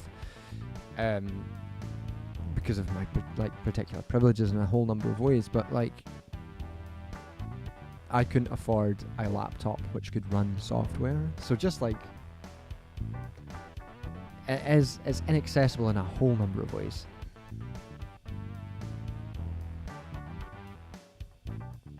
All right, let's change the track. What sort of music shall we go for? I ask this and then I always ignore chat. So you're welcome to say what sort of music you want. I'm gonna ignore you and I'm just gonna start playing.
some kind of strokes shit, I guess.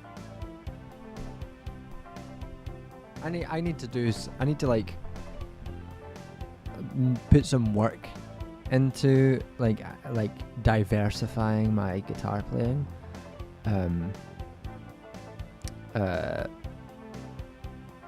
Because the tunes you get on here are funk, disco, some stroke shit, and a bit of Queens of the Stone Age shit, and it's like I need to do some diversification. I like it though, it's nice.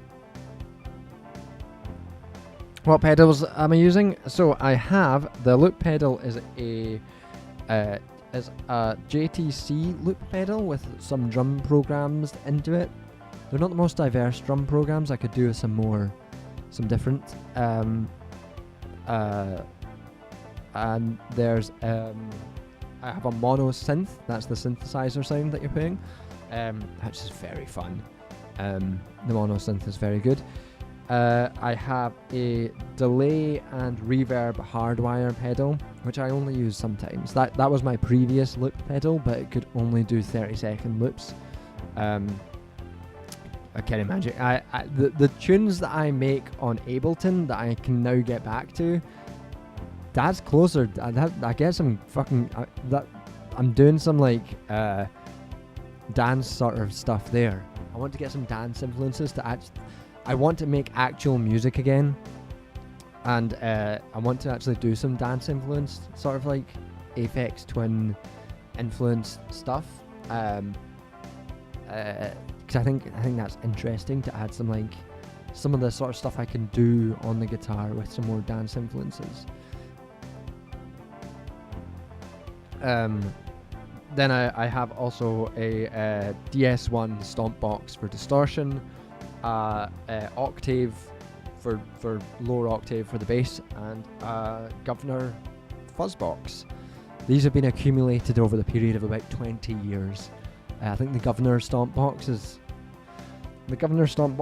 I got when I was about, it was the first pedal I ever got, and I got it when I was about 13 years old, so about 15 years ago. Am I going to finish gyrating and thrusting? The thing about gyrating and thrusting is that it's a sample of a part of a YouTube studio music sound.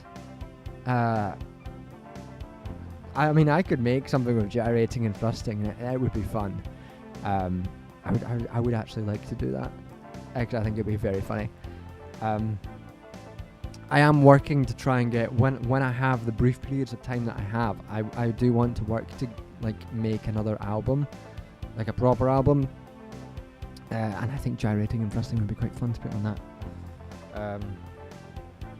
Yeah, so the Governor box is about 15 years old, and so is the old loop pedal, about 15 years old.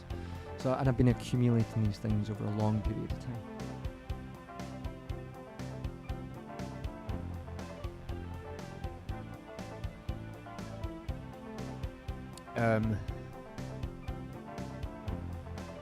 Not a single thrash metal. Sorry, Sinan, I just don't really like thrash metal. It's just not for me.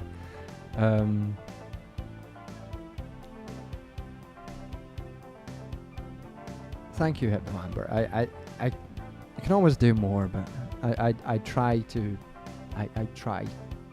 That's, I try.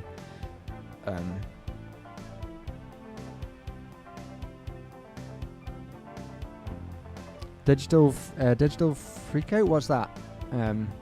Robindra.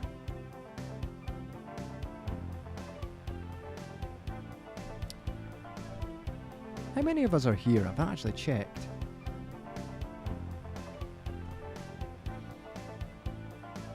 A solid 34.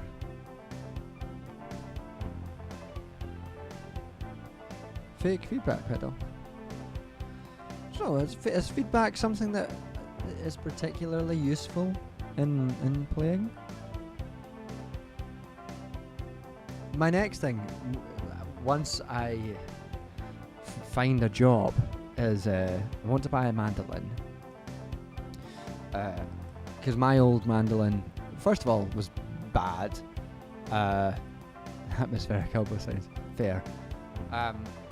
My old mandolin was bad. It's also broken.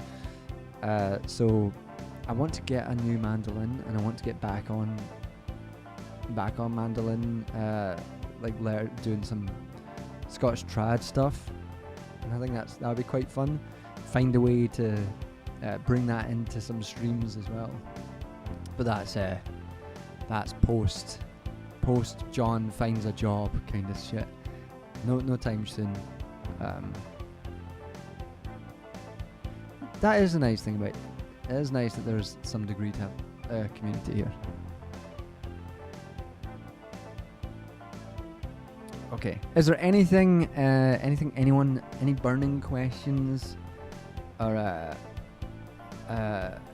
anything that anyone wants to talk about? Was there anything I was meaning to talk about but I forgot to because I got distracted? I'm trying to remember if there's anything else that I was meaning to talk about tonight. We've talked about the next video ideas. We've talked about bananas. We've talked about the Shrek video. Sinan's asking, am I excited for the D&D thing that we are going to be doing together once it finds 5 more people? I am very excited about what we're going to, about our D&D thing, and I think everyone should follow Sinan on Twitter and on YouTube and Twitch to get updates about when that D&D thing is going to happen. The game, we can talk about. Let's talk about D&D a bit. I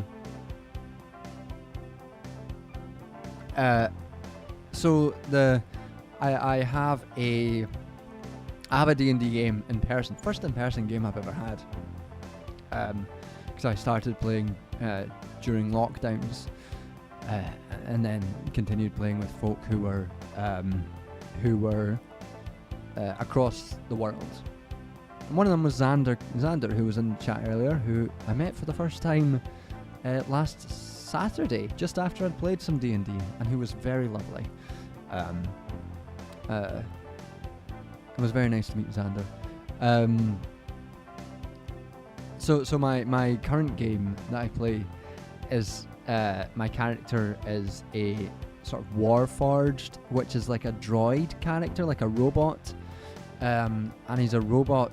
It's set in a school, and it's set like at the end of 100-year war, and they created these robots to fight the war. And my character is a robot that was built in the last year of the war, so didn't see any fighting or anything, was just sort of built and then told to be a bodyguard for this other person who's a student in the school. And so technically I'm 2 years old, but the character is the premise of the character is that I'm playing them as like completely genderless, as agender, as sort of confronting the notion of gender in the first place. So the character slowly comes to realize that they don't just exist to fight or be a bodyguard, but are a full person that comes into realization of like they're a person with a soul, and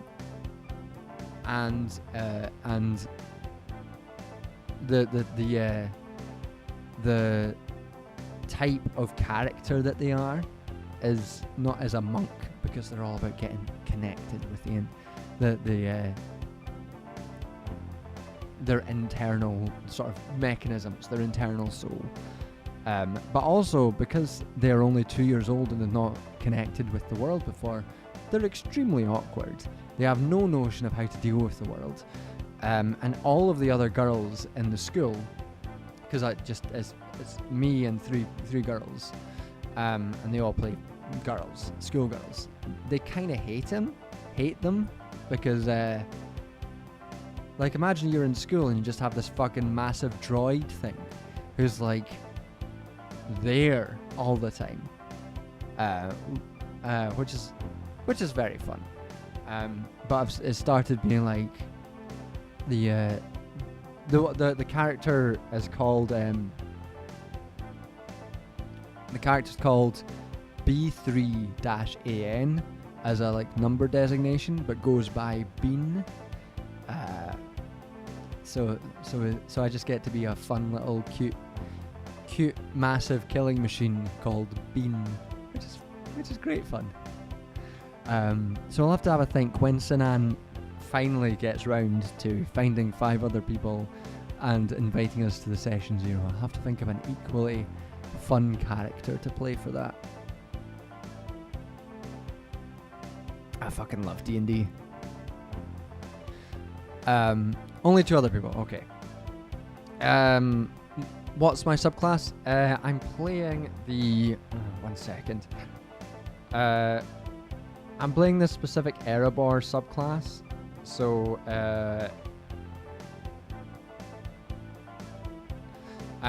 so it's the one that allows you to, use your hands or like adamantine weapons, and early on allows you to like catch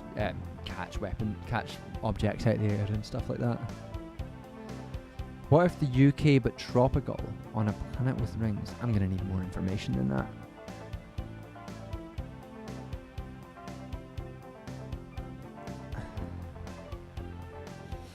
I like how one of my favourite things about D&D is that it's a rare opportunity, if you buy into it, to just fully. Not many people get the opportunity to do just like acting shit and just fucking do some wild shit that you would never feel like doing in real life. But D&D is the opportunity to do that, and it's very fun. It's just great fun. My last character with Sinan's one shot that Sinan ran was called Ego Fantastique, who was like Inigo Montoya.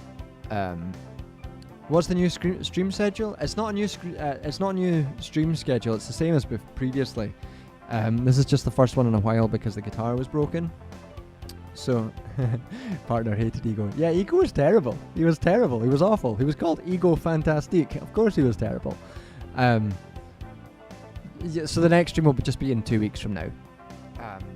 Same as before. It's just the reason that there wasn't one for a while was just because the guitar was in the shop.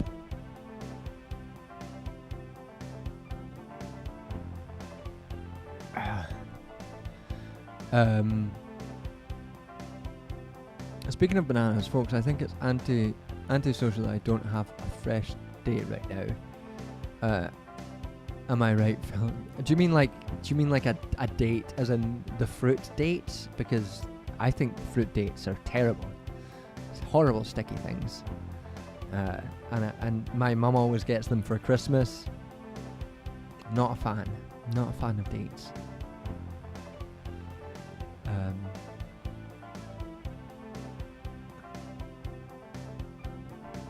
Yeah, so now we've done some D&D. I'm getting through. I've started watching the Matt Mercer series of Dimension 20.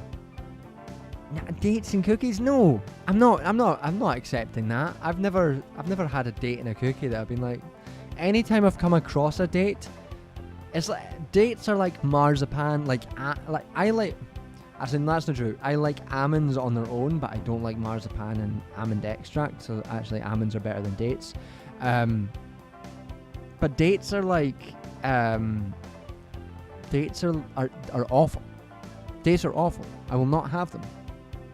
Sticky, horrible mess. Anytime I come across them, I'm like, you know what dates are like? They're like olives. Olives are also bad.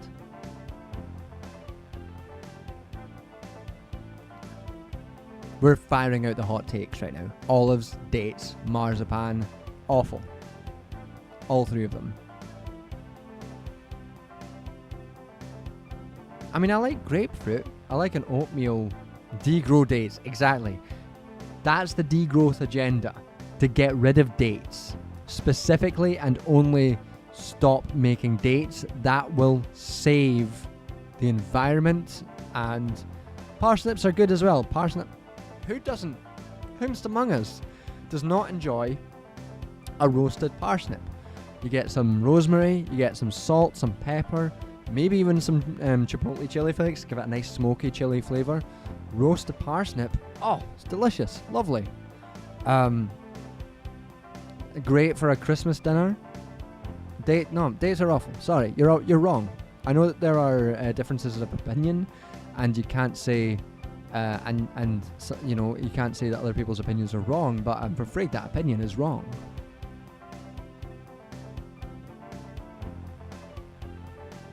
Parsnips are dishonest roast potatoes. I can sympathise with your perspective, but if you have roast potatoes and you have parsnips as well, and you know what's what, then you're ready for a parsnip, and you're ready to appreciate the unique flavour that the parsnip brings. And I love myself a roast tie. I mean, any potato. I will fuck with any potato. Send a potato my way, I'll fuck with it. I do like ties. If there's one thing people know about me, is that I like ties.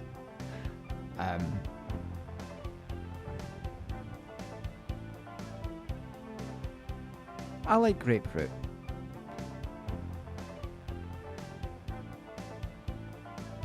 Grapefruit's nice. I like a grapefruit. But the problem with grapefruit is the do we all remember the grapefruit video? Does everyone remember the old grapefruit video? Let's see how online people were. Who remembers the grapefruit video? See you later, Hypno Amber. Thanks for joining us. Yes. Sinan remembers. Yep. I am marking away who's online enough to remember the grapefruit technique, and who's gonna look it up after this and be shocked and horrified by what they see. A classic of the internet.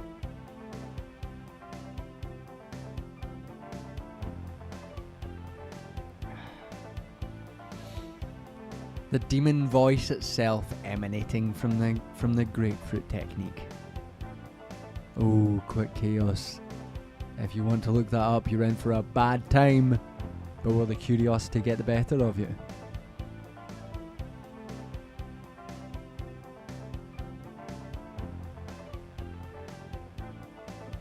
Innocent fugitive as well. It's nice to know that you weren't online poisoned as long as we've been.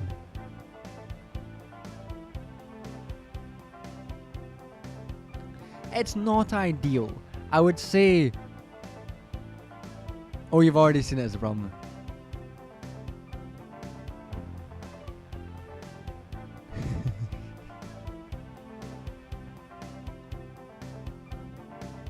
Can I ask how can you sound less journalistic in academic essays? It's an interesting question. Let's do a quick whiplash from talking about the grapefruit technique to academic writing.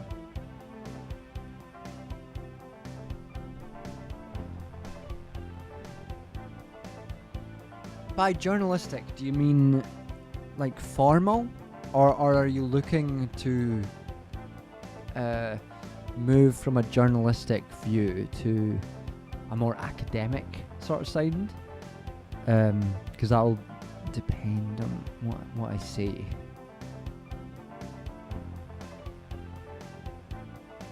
Grapefruit discourse better than banana discourse.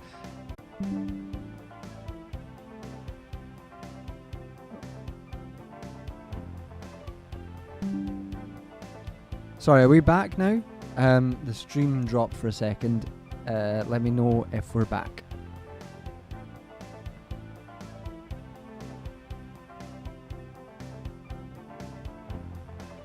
We're back? Okay, cool. Awesome, Everton. I've been told I use too much hyperbole or can be quite... I don't know what sotto voce means. That was something that I had as well in my undergraduate. I think it can depend on your teacher.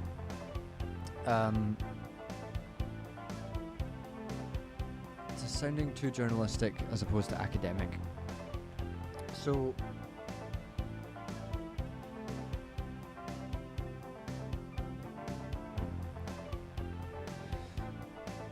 what I would say is that when you are writing an academic essay, if someone's saying you're being hyperbole, like if you're using too much hyperbole,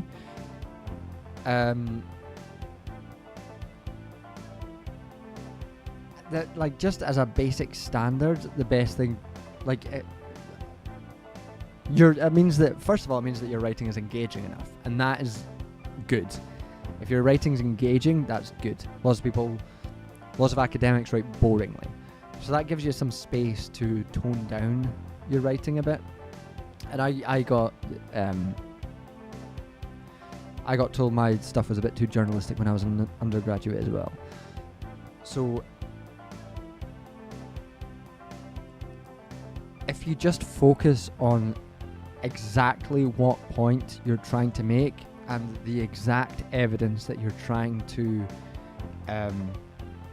use to back up that point, that should probably help. Like, obviously I've not seen your writing, so I can't give any more specific stuff than that. But I would, that's what I would say is, if someone's saying that you're using too much hyperbole, then there's probably a distance between the point you want to make and the evidence that you're trying to use to back that up. So I would just go back to some very basic, like, paragraph structure stuff of, like, here's the point, here's the evidence, here's the conclusion, and just make sure that each paragraph has those things, which is basically how I write.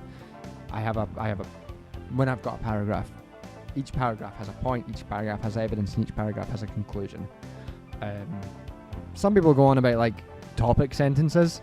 Fuck that. You know, we all have limited time in our life.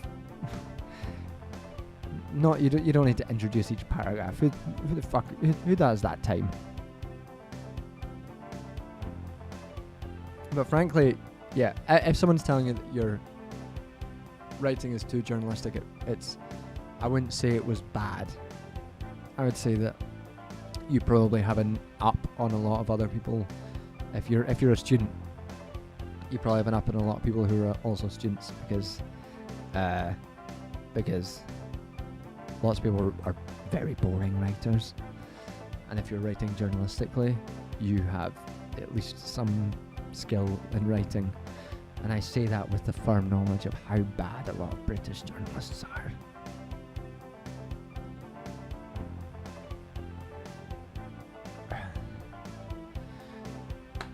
Alright, let us bring an end to the stream. We've been going for a few hours, and I need to go to the toilet. So, unless anyone has any burning questions, anything else they'd like to cover before the end, before we wrap up for the evening, anything anyone wants to derail me with for another 10 minutes, I will finish up my wine. Thought I'd never... The guitar's been the guitar was like... I called up on Tuesday, and it had been fixed for like a week and a half, but they just hadn't called me. So I called them, like, oh yeah, we normally call you, and I was like, you didn't. So it's just been like sitting there for like a week and a half, waiting for them to call me. I guess I should have called earlier, but still.